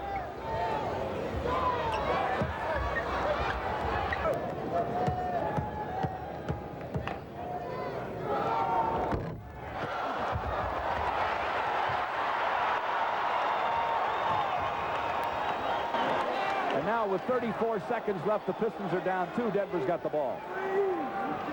That should come back to haunt them right there. English top of the key against Curitin. Goes off to Hanslick to Vandeweghe. Turnaround gun. No over Long. Curitin's got the rebound. 20 seconds left. And the Pistons will call timeout. That was not a good shot right there, I don't think. No.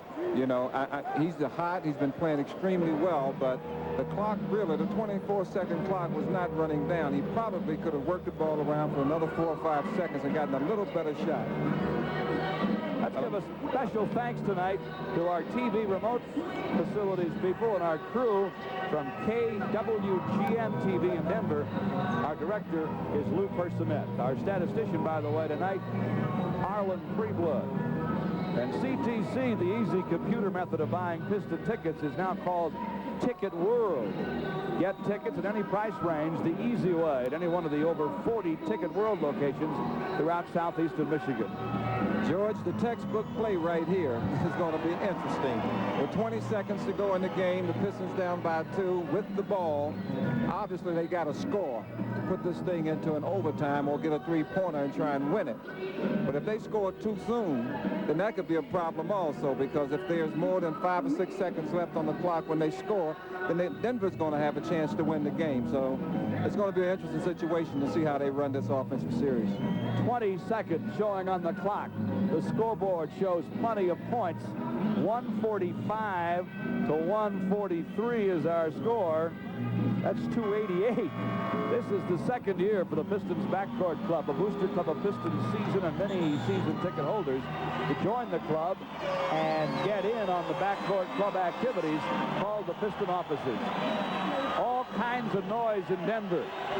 Lambier and Puritan and Long and Isaiah and Tripucka for the Pistons against Issel and English, Evans, Hanslick, and Vandeweghe for Denver. The Pistons have the ball, trailing by 2, 20 seconds left. Execution is going to be the key. You've got to execute this play right. Kelly will inbound. Vandeweghe trying to stop the throw-in. Gets it to Isaiah near midcourt. Nearly fouled by Evans. They're going with a pick and roll. 14 seconds left. Isaiah still on top. Back by Hanslick. Comes back down left to lane. Baseline for the jumper. Over the hole. No Lambier follows. Hits from behind by English. With 6 seconds to play, he'll go to the line. Borgia really wasn't sure after he blew the whistle whether he did the right thing. Now, English, I think, blocked the ball clean with his hand, but it may have been a foul down low with the body. Isaiah drives baseline going left, tries to force contact, gets it up, misses. Lambier does a good job. Looked like it could have been a good block, George. I don't know, but we need all the breaks we can get.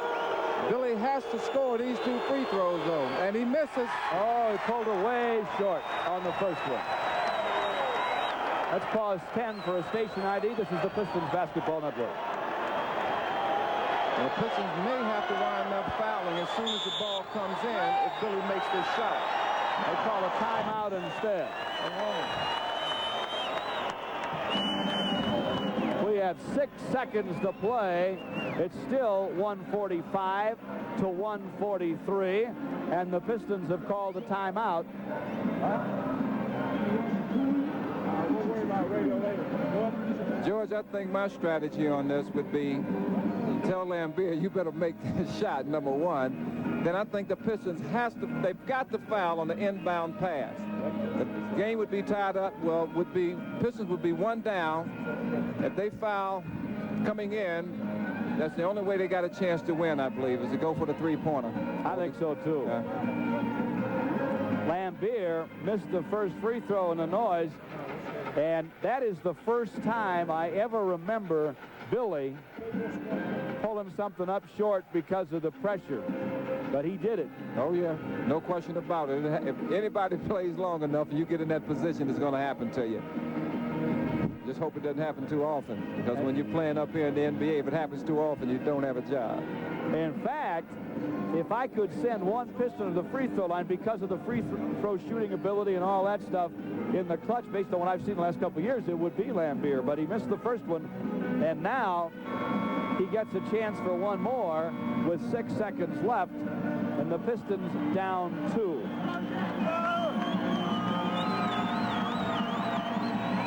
Well, they got and this is a situation, in my opinion, where Kelly should be out with 5 fouls. He's one of the guys that can't give the foul. And they've got to give the foul, so they should put probably Walker D or somebody in. Denver puts another big man in, Richard Anderson at 6'10", to go with Issel at 6'9". Hanslick is 6'7".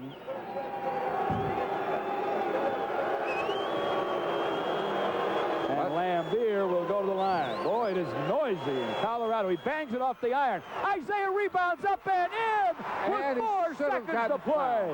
Wow. That play was set up very well by Coach Chuck Daly. I think he caught them all by surprise. We'll be right back with the final 4 seconds of this one on the Pistons Basketball Network. Kiki Vandeweghe played 13 years in the NBA with 4 different teams. After a slow start, he gradually achieved stardom and played in 2 NBA All-Star games. And after the 1983 season, Vandeweghe was traded from the Denver Nuggets to the Portland Trail Blazers.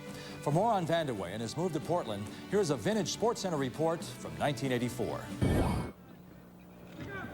The uniforms have changed, but the scoring touch remains the same. Portland's Kiki Vandeweghe is still a threat every time he gets his hands on the ball. In the biggest trade in the NBA during the offseason, the Blazers acquired Vandeweghe from Denver for Calvin Nat, Lafayette Lever, Wayne Cooper, and 2 future draft choices. Last season for the Nuggets, the former UCLA All-American finished the year as the 3rd leading scorer in the league. Once again, Vandeweghe finds himself among the league-leading scorers, averaging right around 25 a game. However, playing under Jack Ramsey's system has taken a while for the 6'8" forward to adjust to. Well, you do. You make an adjustment to the type of style that Jack wants to play, and it's similar to Denver. You know, we like to run, we want to get the quick opportunity shot, and you know, but we want to get the good shot. And if we don't have the good shot, we'll slow it down and we'll run a play. And this is a patient team, and we're still getting used to each other, but it'll come. The thing we have to do now is, while we're going through a period where we're not playing good basketball, we just have to make sure that we all keep our heads up and realize we have enough talent to be a good team. Coming up, we'll take a look at the career of Isaiah Thomas, the former Pistons star point guard. But now let's go back to the Nuggets versus the Pistons from 1983 here on ESPN Classic. George Blaha and David Bing welcoming you back to Denver, Colorado. Isaiah Thomas rebounded an intentional missed free throw by Bill Lambier. Went in the trees and got it to fall, and we're tied at 145. I'll tell you what, George, you really got to take your hat off to Chuck Daly on that. Really got, yeah, very, very great call. That's one of the things that I don't think anybody in this place was ready for it. And now Denver will get it at half court, but they get a full 4, and they got some people who can fill it up from long range. And let's watch Kiki in particular. Hanslick to Evans. Evans jumper. No, he fakes it. Goes to Issel on top. This is it. If it goes, it doesn't go. And we got overtime in Denver. Issel misses at the horn, and at the end of regulation, our score: the Pistons 145. And the Denver Nuggets 145. This is the Pistons Basketball Network.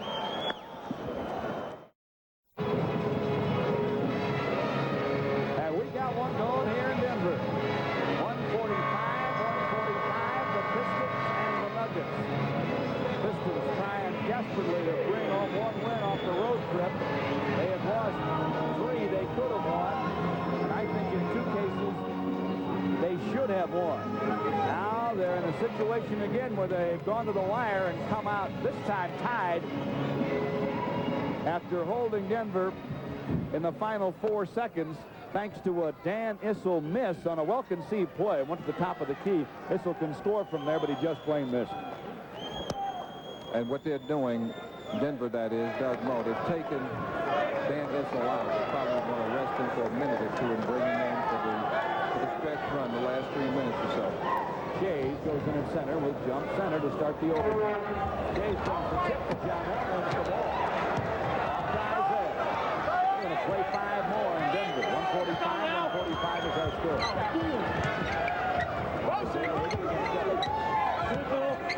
Put it off the side, Jay. John!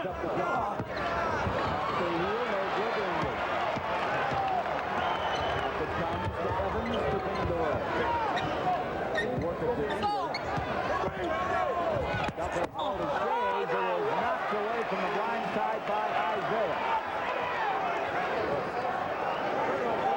And we got a call. It is on Isaiah. And Isaiah did the same thing that he was supposed to do, coming from the weak side. He's been the only guy that's really done that. There's a good pick there by Shays. And Isaiah came in from the weak side. Looked like he may have gotten ball, but once again, the officials are right on the play, and they call a foul. Shays hits the first one. Danny Shays' free throw makes it 146-145. He has 5. 4:31 to play in overtime. He has another. So it's 147-145 Denver. court against Evans. Goes on the wing of it to Puritan. English gives him a lot of room. High post to Lambier. Cross court to Tyler. His jumper goes. That play surprised me. I didn't think they'd go to a jumper to Tyler in that situation, but he didn't let him down. Nothing but the bottom. Right. 4:07 left. Tyler 147. Again, the miss and a rebound by Jay. Down low, Vandeway chipped away and scored. Good play there by Danny Shades. On the offensive rebound, Pistons relaxed. Vandeway kept moving and got the easy pass to layup. He only has 45. Tyler up and in over Vandeway. Terry's got it going now. That helps. 149. They got to play some defense now. 3:40 to play in overtime. English against Stewart. Goes to Jake. English, but he turns, fires, and pulls it over Puritan. Tough shot there. What the Pistons got to do is sag off Hansley, Shays, and Evans. The guys that they really got to keep from getting the ball and overplay is Vandeway and English. Right. 3:16 to go in overtime. 151, 149 Denver. He's still in the paint. He's still from Isaiah. This is his shot, but Lambier's got the rebound. Back it goes to Terry. Back to Isaiah. Between the sixes. Plays 24. 3:05 to play in 02. To be the pick and roll here. Isaiah got Lambier out high to set a pick. Bounces cross court to Tyler. His jumper kicks off the line. Too bad. Denver did a good job defensively there. They ran Hanslick at Isaiah, so he had to pass the ball. Evans inbounds to Hanslick. Goes to Vandeway right down the baseline. Over Tyler's fingertip. Misses. And Puritan rebound. Up to Isaiah behind the back. Drive by Hanslick. And Evans. What a play by Isaiah. He has 39. It's 151, 151. Just an average night's work for him. I guess so. 2.5 to play in OC. Hanslick has the basketball. Goes on top to English. Pump fake and a move on Puritan. Sometimes it makes me wonder, George, where the heads are. You know who's got to get the ball. 53, 151. 2:12 to play in overtime. Isaiah with the basketball and 11 on the clock. Goes in the paint to Tyler. Turn around. No, but there's a whistle. Good play there. Vandeway hits him on the elbow. Terry's going for the line. He's going to the line shooting two. 153, 151. Nuggets, 2:05 left in overtime. That is Vandeway's third person, so he's in no danger. Kapuka, who is in danger, is 5 about to come back in. And Tyler goes for the line. Terry gets nothing but net on his first. 153, 152.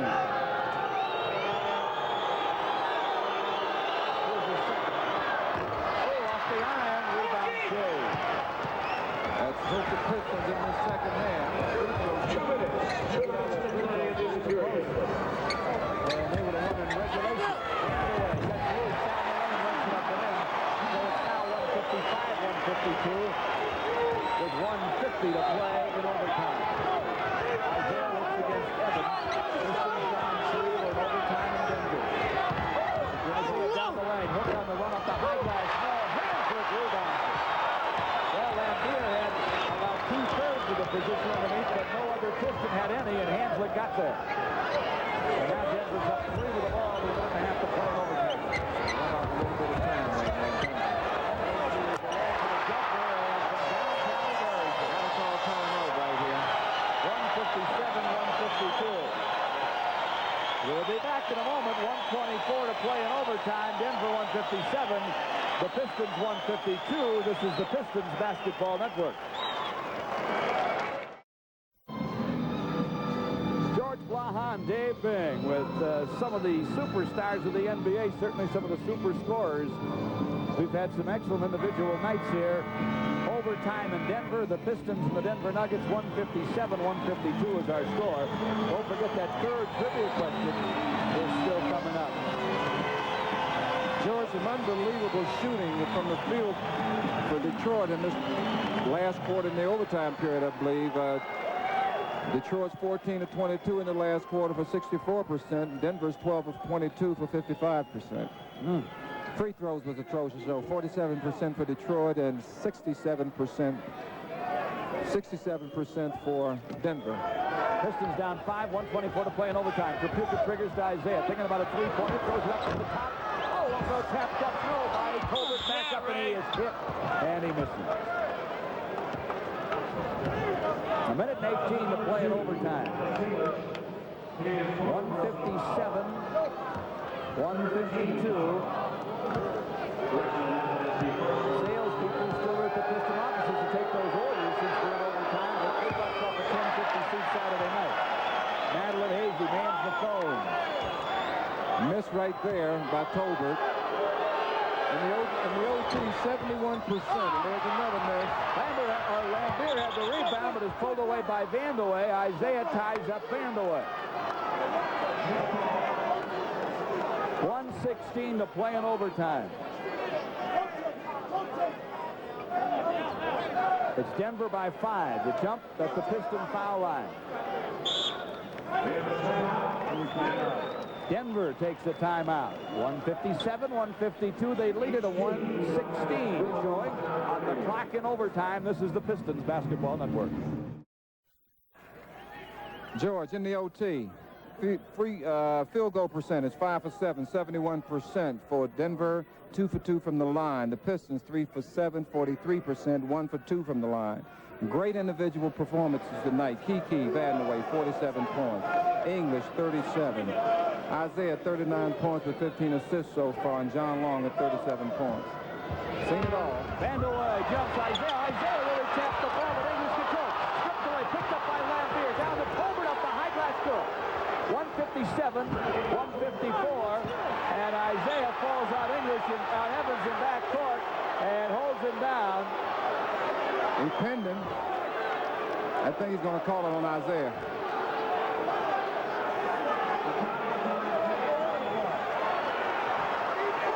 Isaiah gets his fifth.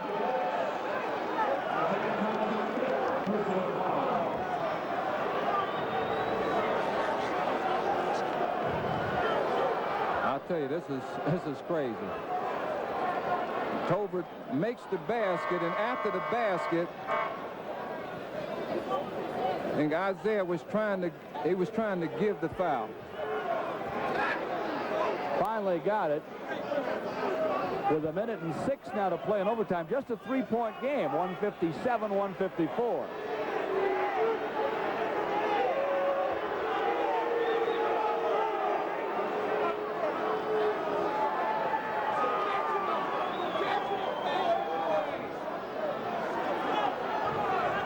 And Doug Moe is up off the bench trying to get an explanation from the officials as to what's going on.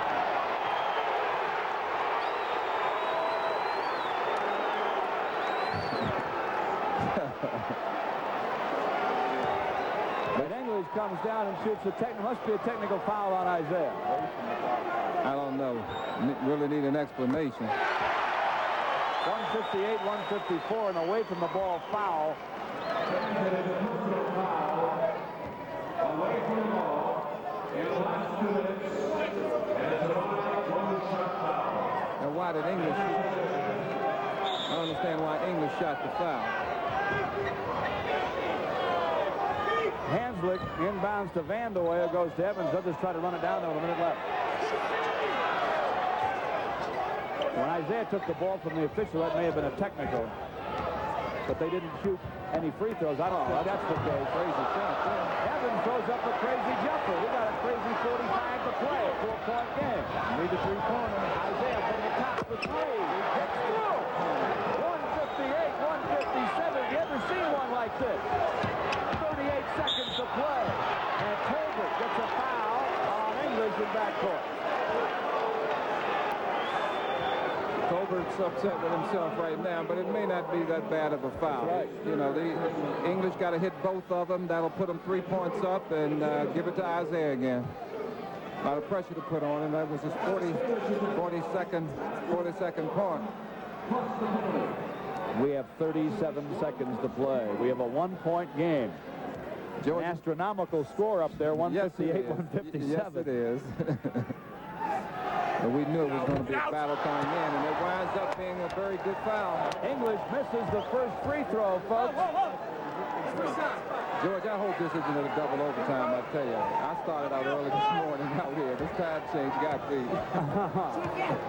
Well, at least one thing, you can't fall asleep with a wild one like this. Here's English's second. He got that one, so it's a 2-point game.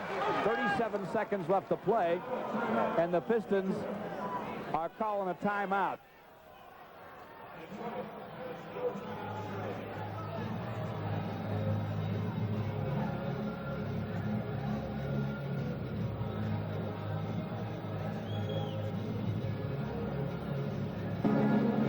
Isaiah Thomas is such an incredible competitor, Dave. There are moments when he is such a competitor that maybe what he does, he wishes later that he wouldn't do. But not tonight. He has been everywhere, done everything. He wants to win so badly. I agree with you. He's a joy to watch. Not only does he have talent, but it's obvious that he enjoys playing the game. And fundamentally, I know he came up from Chicago. He grew up in Chicago. He went down and played with Bobby Knight for a couple of years. The young man is so fundamentally sound. He does everything well. I don't think he gets enough credit, in my opinion. You know, everybody's talking about the superstar status that he's achieved in such a short period of time. But, you know, you can be a superstar because you can score points or because you got statistics or whatever. The young fella plays the whole game. You know, as an ex-player, I really enjoy seeing him play, and I can't say that about a lot of players, and I don't say that because he's in a Detroit uniform and I'm here doing the color, but I really enjoy seeing him play, and I'm very glad he's in Detroit. Well, I know one thing. The two greatest guards ever to play for the Pistons are in this building, and the greatest is sitting here, but the young fella's done some magnificent things already just in his third season. Yes, he has. He's going to get the ball again right here, too. It's got to be in his hands. This right now is the second highest scoring game in NBA history. I know somebody scored 170-some points years ago. Whether it was Boston or whether it was Philadelphia, I don't know. But that could be one of your other trivias. Yeah, for some other time. They're a long way behind the San Antonio-Milwaukee game, which was 337 points, 316 in here. The Duke inbound for Lambier, gets it back. Kelly on a double team, fires it up.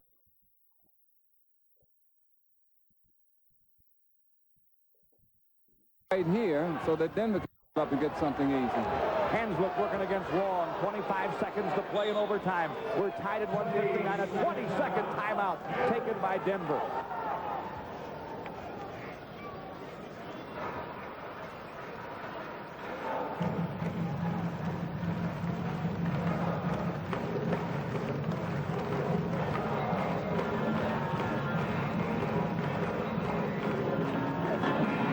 Road trip has been, David, and I know you haven't seen the first three, very, very exciting. Nothing like this, but there have been some good, well-played, exciting basketball games, starting with the Golden State game. It's the Pistons dropped by just one. One of the important things on a trip like this, obviously you want to come back winning. You don't want to get shut out. But I think the coaching staff has to be somewhat satisfied with the way the guys are playing. They're competitive. They've been competitive in every game, but they still have to get better defensively. 20 seconds to play in this one. All even at 159. 20 seconds to play in overtime, that is. Just 8 on the Denver shot clock. Now 7, 6, 5, 4, 3, 2, 1 on the clock. Kissel sets it free, and he misses. The Pistons have 5 seconds to play now. Isaiah wants to go to the hole, goes and scores. They run it off. That's the right call. It is the right call. I heard the horn sound before it left his hand. I hate to say it, but it's the right call. We're going to have to play another overtime. 2 seconds. Those of you watching the telecast can see it. The clock is now at 0, and he still has the ball. Oh, my. We'll stay here. 159 is our score after one overtime. We'll be right back on the Pistons Basketball Network. Thomas joined the Pistons for the 1981-82 season. They hadn't made the playoffs for 4 consecutive years. Thomas averaged 17 points and 7.8 assists per game his rookie year. And with other new additions such as Kelly Tripucka, Bill Laimbeer, and Vinnie Johnson, the Pistons improved by 18 games to 39-43, with more success to come. For more on Isaiah Thomas, here's Kerry Ross with a Vintage SportsCenter report from 1989. At one time in an interview, you questioned yourself, what do I like more, winning or just playing? It seems that your attitude's changed the last couple of years because you talk about winning now. Yeah, it has changed. It's changed because, you know, the things that I've gone through as a basketball player. You know, Magic Johnson and Larry Bird have dominated the 80s. They're the guys who've been winning. They more or less had chess games between the two of them, you know, and it's a secret that they kept between themselves for a long time. You know, Magic's my best friend, but he didn't tell me. I had to sit back and watch and observe and learn. What about the bad boys image? I was going to come in here and ask you, is it justified? Do you like it? But there are banners all over the place saying we love the Detroit bad boys. Do you think that's good for basketball? Or do you all try to uphold that image? It's a fun thing for us. We don't look at it in terms of a violent thing or violence. It's a fun thing for us. You know, and the way it all got started was that we went to Chicago and we played a game, and Rick Mahorn fouled Michael Jordan, and you know, the whole bench jumped up, and, you know, Rick Mahorn was next to the Chicago bench, and Doug Collins ran up, and he threw Doug Collins, and somebody else ran up, and it was like Rick Mahorn against all these other guys. I said, guys, we can either make this work for us, or we can let it work against us. Now, if we want to make this thing work for us, let's have some fun with it, and let's kind of diffuse the situation. So we took the attitude that we'd be like the old Oakland Raiders. I was Kenny Stabler. Laimbeer was Lyle Alzado. Mahorn was Otis Sistrunk. And Dennis Rodman was Cliff Branch. And Joe Dumars was Lester Hayes. And we just went from there. And so we just started having fun with it. And it helped us a lot because it gave us an identity that we needed and that the Pistons organization lacked. The thing that makes the Lakers and the Celtics so successful throughout the years is that they have tradition to build upon. In the playoffs from 1987 through 1991, Isaiah Thomas and the Pistons played in 3 finals, winning 2 championships and reaching the conference finals the other 2 years. In the 1990 finals against Portland, Thomas was named MVP. Now let's return to 1983 and the game between the Detroit Pistons and the Denver Nuggets here on ESPN Classic. Well, as we start overtime number 2, you're now watching and listening to the second largest scoring game in NBA history. And Chuck Daly made a magnificent call to give the Pistons a chance to send this thing to overtime. Early on, when he had Laimbeer miss the free throw intentionally, Isaiah got it back up and in, but that seems like a lifetime ago. We're set to start the second OT. I think the coaches got together and wanted to make these officials work a little harder tonight, that's all. Shays is in at center for Denver. Colbert jumps for the Pistons, and it's out of bounds, and the Pistons get first possession. Once again, Doug Moe is taken out. Old Man River. Dan Issel is saving for the last 3 minutes. Tripucka inbounds to Isaiah. Back it comes to Kelly. Fires it up. Throws it up. Great clutch jumper, and it's 161-159. Pistons. Tripucka with 25. Danny Shays goes to the hole, runs over Kelly and misses. Oh, please! Oh, I don't know about that. Kelly. Is this a Tripucka foul? No, it's a Laimbeer foul. I don't know if that was a good call or not. Might have been. Billy was moving. Kelly was not. Shays hit them both. 4:44 left in the second overtime. Pistons by 2. Shays at the line. The Pistons by 1. 161-160. Danny Shays out of Syracuse, son of a great all-time all-pro golf days. I saw Danny as a high school player and on into his collegiate career at Syracuse.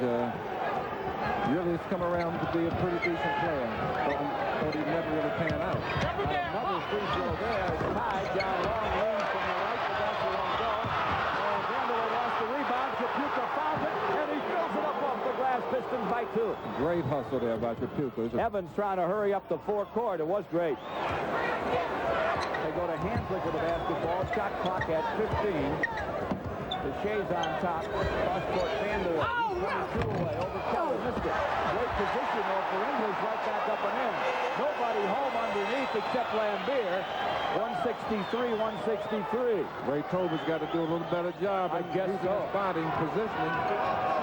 41 for English. Chapuka from the center. Comes out no good. They tie it 163. Denver in a hurry. Hanslick to English. 3:48 to play. 3 seconds! Got it. 165-163. Denver's not wasting any time. They get the ball back in the forecourt. They're looking at the basket. John Long with a kick from Colbert, and English shoves Colbert back in the wall. Can't shoot, so he goes to Isaiah. Shot clock at 15. Isaiah fires it up over Evans. No.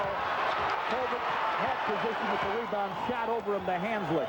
And now Denver's got the ball in a 2-point lead.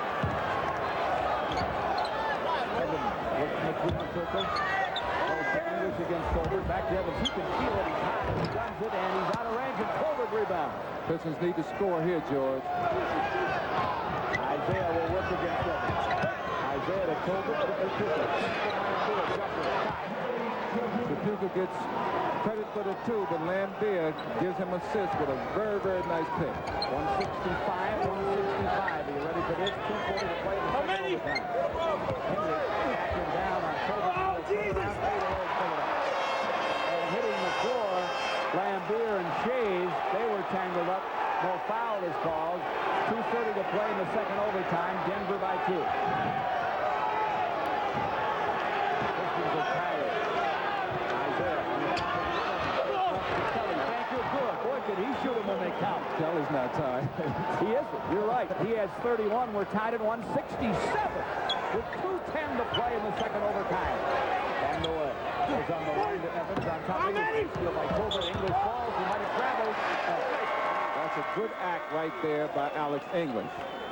He really hadn't beat Ray Tobert that bad, but he tripped. He wasn't on balance. And once again, because he is who he is, the officials give him the call. We have 2:04 to play in the second overtime.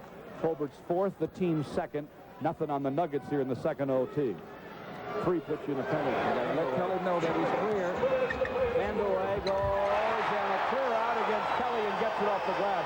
He got a bump too. Chapuka's lucky he didn't get his 6th foul. That's lack of communication. The back man got to tell Kelly he's cleared out. Then Kelly has got to force the play where he's got help.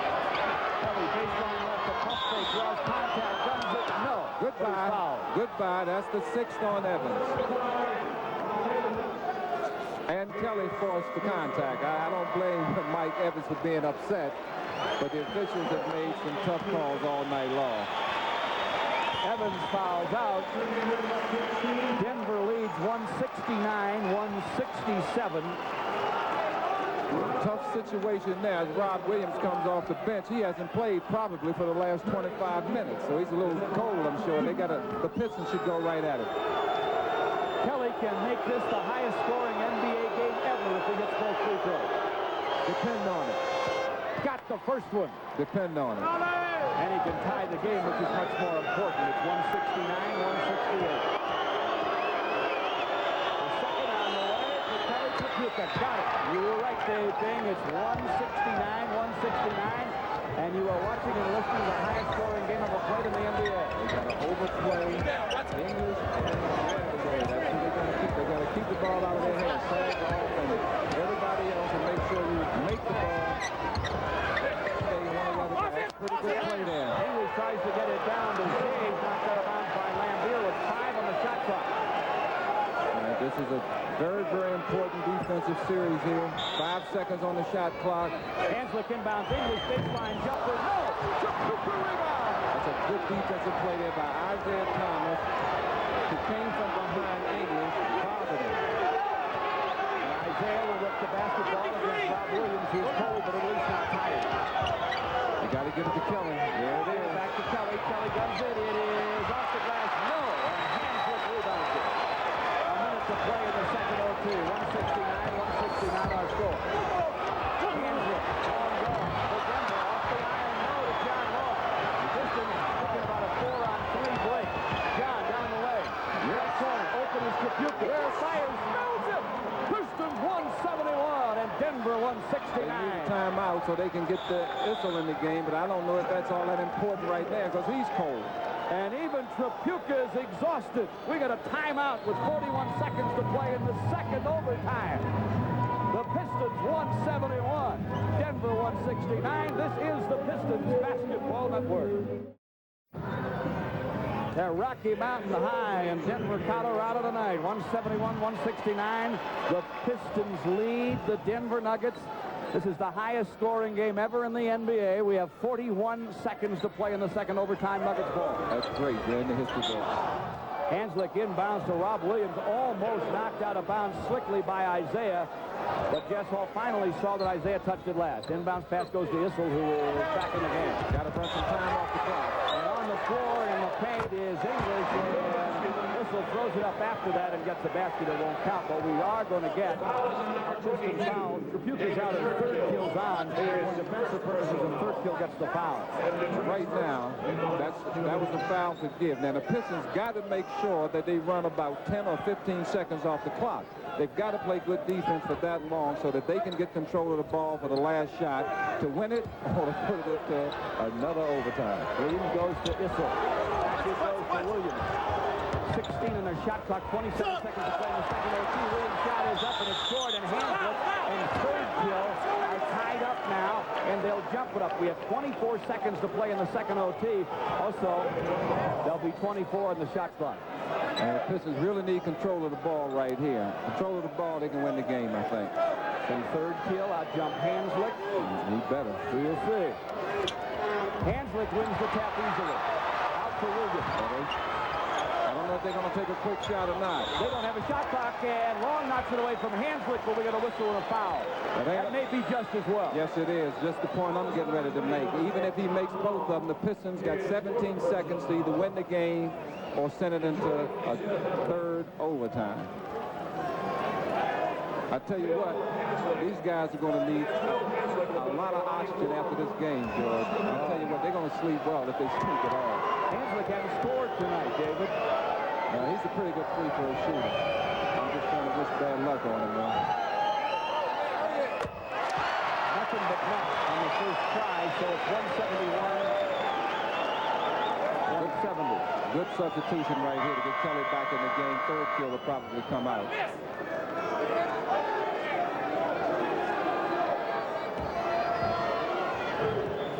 They got to keep the ball in either Isaiah or Trapuka's hands. Pistons still have them. 171, 170. Hanslick second. And they don't have them anymore. We're tied at 171. The Pistons will talk it over. We'll be right back. 17 seconds to play. When we come back, the Pistons will have the ball. We're tied at 171. Do you believe it in Denver? This is the Pistons Basketball Network. George Blaha with Dave Bing and the Pistons and the Nuggets. 17 seconds. They've already made history. The highest scoring game in the history of the NBA, and the Pistons got a nice shot at a win. They have the ball with 17 seconds to play in the second OT. That'll be a shove by Issel, but they don't call it. They got to take the last shot of the game. They got it in the right guy's hands. Then they got to clear it out and let him go to the basket. 7 seconds now. Now 6, now 5, now 4, 3, 2 at the horn. He fires. No! Another overtime. We got to play one more in Denver. 171, 171. The Pistons and Nuggets after 2 OTs. This is the Pistons Basketball Network. We're starting the third overtime with the largest point total score in the history of the NBA. George, you know, I don't mind working, but this is ridiculous. I don't think I work this hard when I play. We start OT number 3, tied at 171. George Blaha and Dave Bing. Happy to keep you up late. And the Pistons scramble for first possession. Which way does it go? The Pistons ball. Shays jumped Puritan, and after a scramble, the Pistons get it. Isaiah's out. Vinny Johnson's on the long. Puritan, Tyler, and Lambeer, they rest Tripucka too.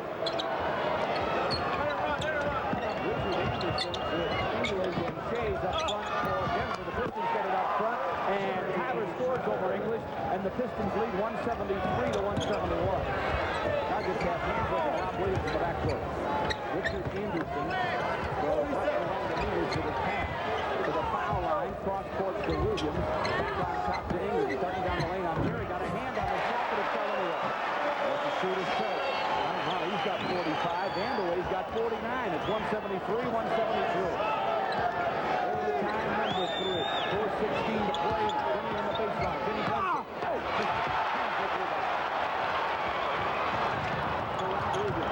Bounce down low to Shea. Partially caught by Tyler. And Terry hits the floor. And we got a whistle and a Tyler foul. Lambeer's really tired also right now. I see him raising his hand. I think he wants to come out for a breather. I'll tell you what, George, you got to admire these guys because, you know, I'm biased in my opinion, obviously, but I think basketball players are the best athletes out of all professional athletes because it takes so much. You know, you're talking about strength, endurance, quickness, agility, and the ability.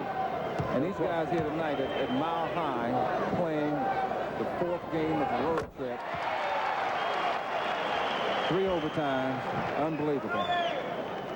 It is incredible, and Danny Shays, who scored all of his at the line, makes it 174, 173. Denver 175, 173. Hits the second two. 4 minutes to play in the 3rd overtime of the largest scoring game in the history of the NBA. Terry Tyler, the foul line, double to the Pistons, throws it up. We're tied again, 175. Rush up for Denver, gets off the Shays, he does walk to the ball, they hand him it out of English. Now on the wing to Williams, down the baseline, English, jumping in, out there, rebound, back up with it. Well, that was just a look when I found bounds, but he got it anyway. 177, 175, 3.5 left to play in the 3rd OT.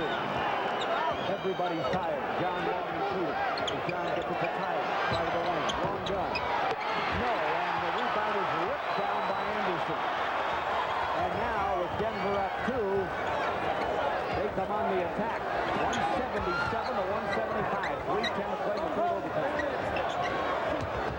Anderson against Puritan. Pass in the corner for English, knocked out of bounds. Denver plays it. They have 8 on their shot clock. 3:03 to play in OT.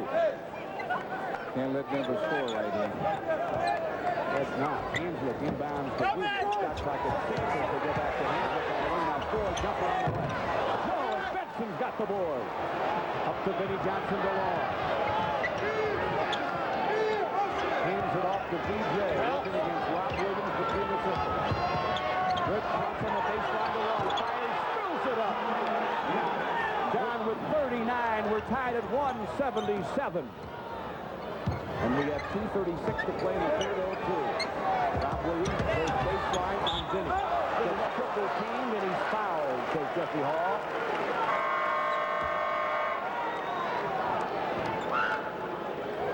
The foul is on Benson. Isaiah returns. Vinny Johnson comes out.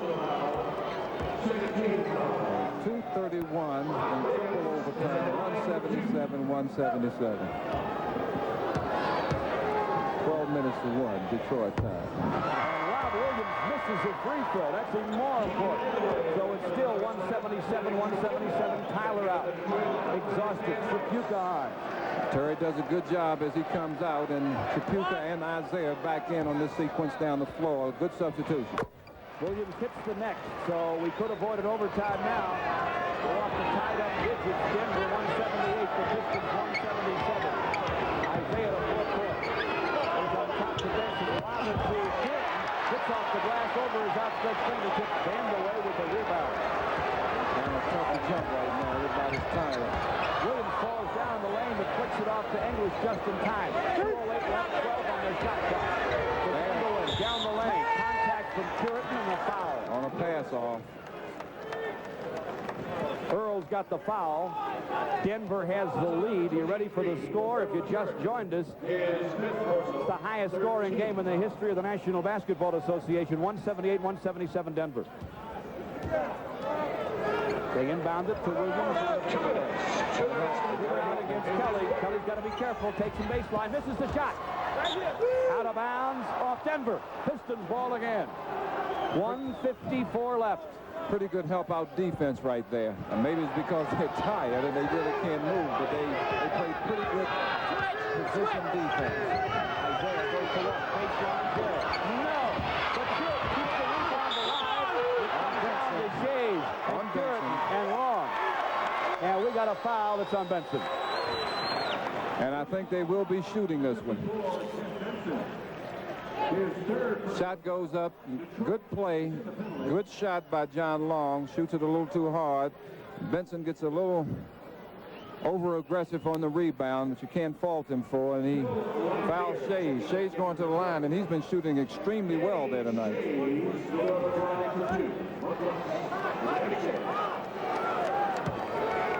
1:41 left to play in OT number 3. Denver 178. Pistons 177, making 179-177 as the second goes. Tell you what, George, as people read the paper tomorrow, they're not going to believe it. And here is in and out, knocked off the rim by Curtin. Pistons got a break there. Now, I think it was a little below the rim. I don't think that could have crawled back up in there. Isaiah to Kelly, low to Lambier, and he's fouled. Good play, good pass by Kelly, good position by Billy Lambier. We have 1:31 to play.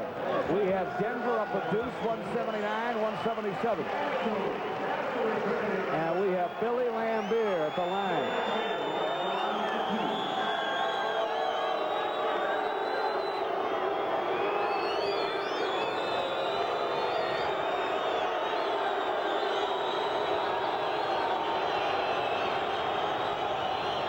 In the noise in the mile-high city of Denver.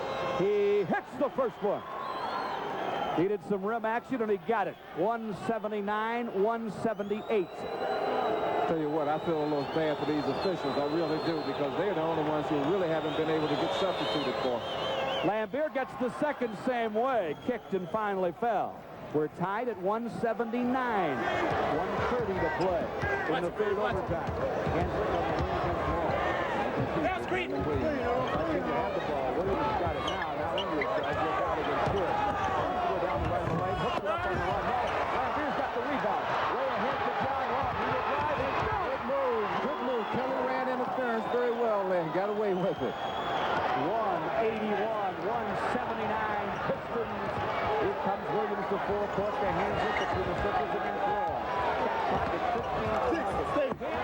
With Earls at the line. Isaiah takes it away. Isaiah up and in off the glass. 183-179. And now Denver has to have timeout. We'll be right back. 54 seconds to play in OT number 3 in Denver. The Pistons 183. The hometown Nuggets 179. This is the Pistons Basketball Network. Welcome back one more time to Denver, where Isaiah Thomas has just given the Pistons a 4-point lead after a steal from a fallen down Bill Hanslick. Denver's got another shot, but we only have 48 seconds to play as Williams works the wing. Goes to Hanslick, down deep English, shot blocked by Lambier, and Kelly's got the rebound. Great block by Billy. Yes, it was, and that should do it. The Pistons got to run the whole clock down. They got to run the whole clock down. Just spread the floor. Isaiah wants to spread it out now. He's being hand-checked by Rob Williams. And Williams tries for a steal, and finally we get a whistle. And Williams will be charged with a foul, and he will foul out.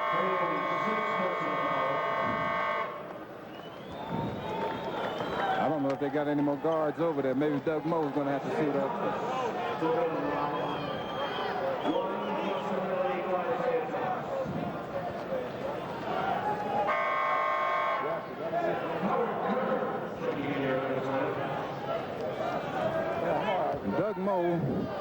be remembered as one of the greatest offensive coaches.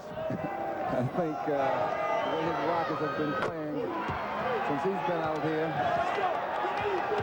you got to consider him with that award. Isaiah Thomas is very happy now. I think these guys feel that they've got this game in the bag. Hit that first free throw to make it 184-179. I hope they've got it more than they do, I tell you. Second by Isaiah also goes. 185-179. 27 seconds left. You know Denver's got to throw a three-pointer up. Issel will try it from the top. It spins out, no good. Vinnie Johnson tips the rebound to Kapuka, who saves for Isaiah. Good night. 16 seconds to play. This party's almost over. Isaiah trips and falls at the timeline, and Denver gets another chance, but it's really a prayer now. They are down 6 with 14 seconds left. Carter, the rookie from LSU, to Hanslick, to Vandeweghe. They let him go to the hole for 2. 185, 181. He goes over 50. Vandeweghe has 51 points. The Pistons inbound to Isaiah, who just holds it, and Hanslick fouls him. Hanslick's upset because the official didn't call it soon enough. 2 more seconds elapsed off the clock. Hanslick is now fouled out.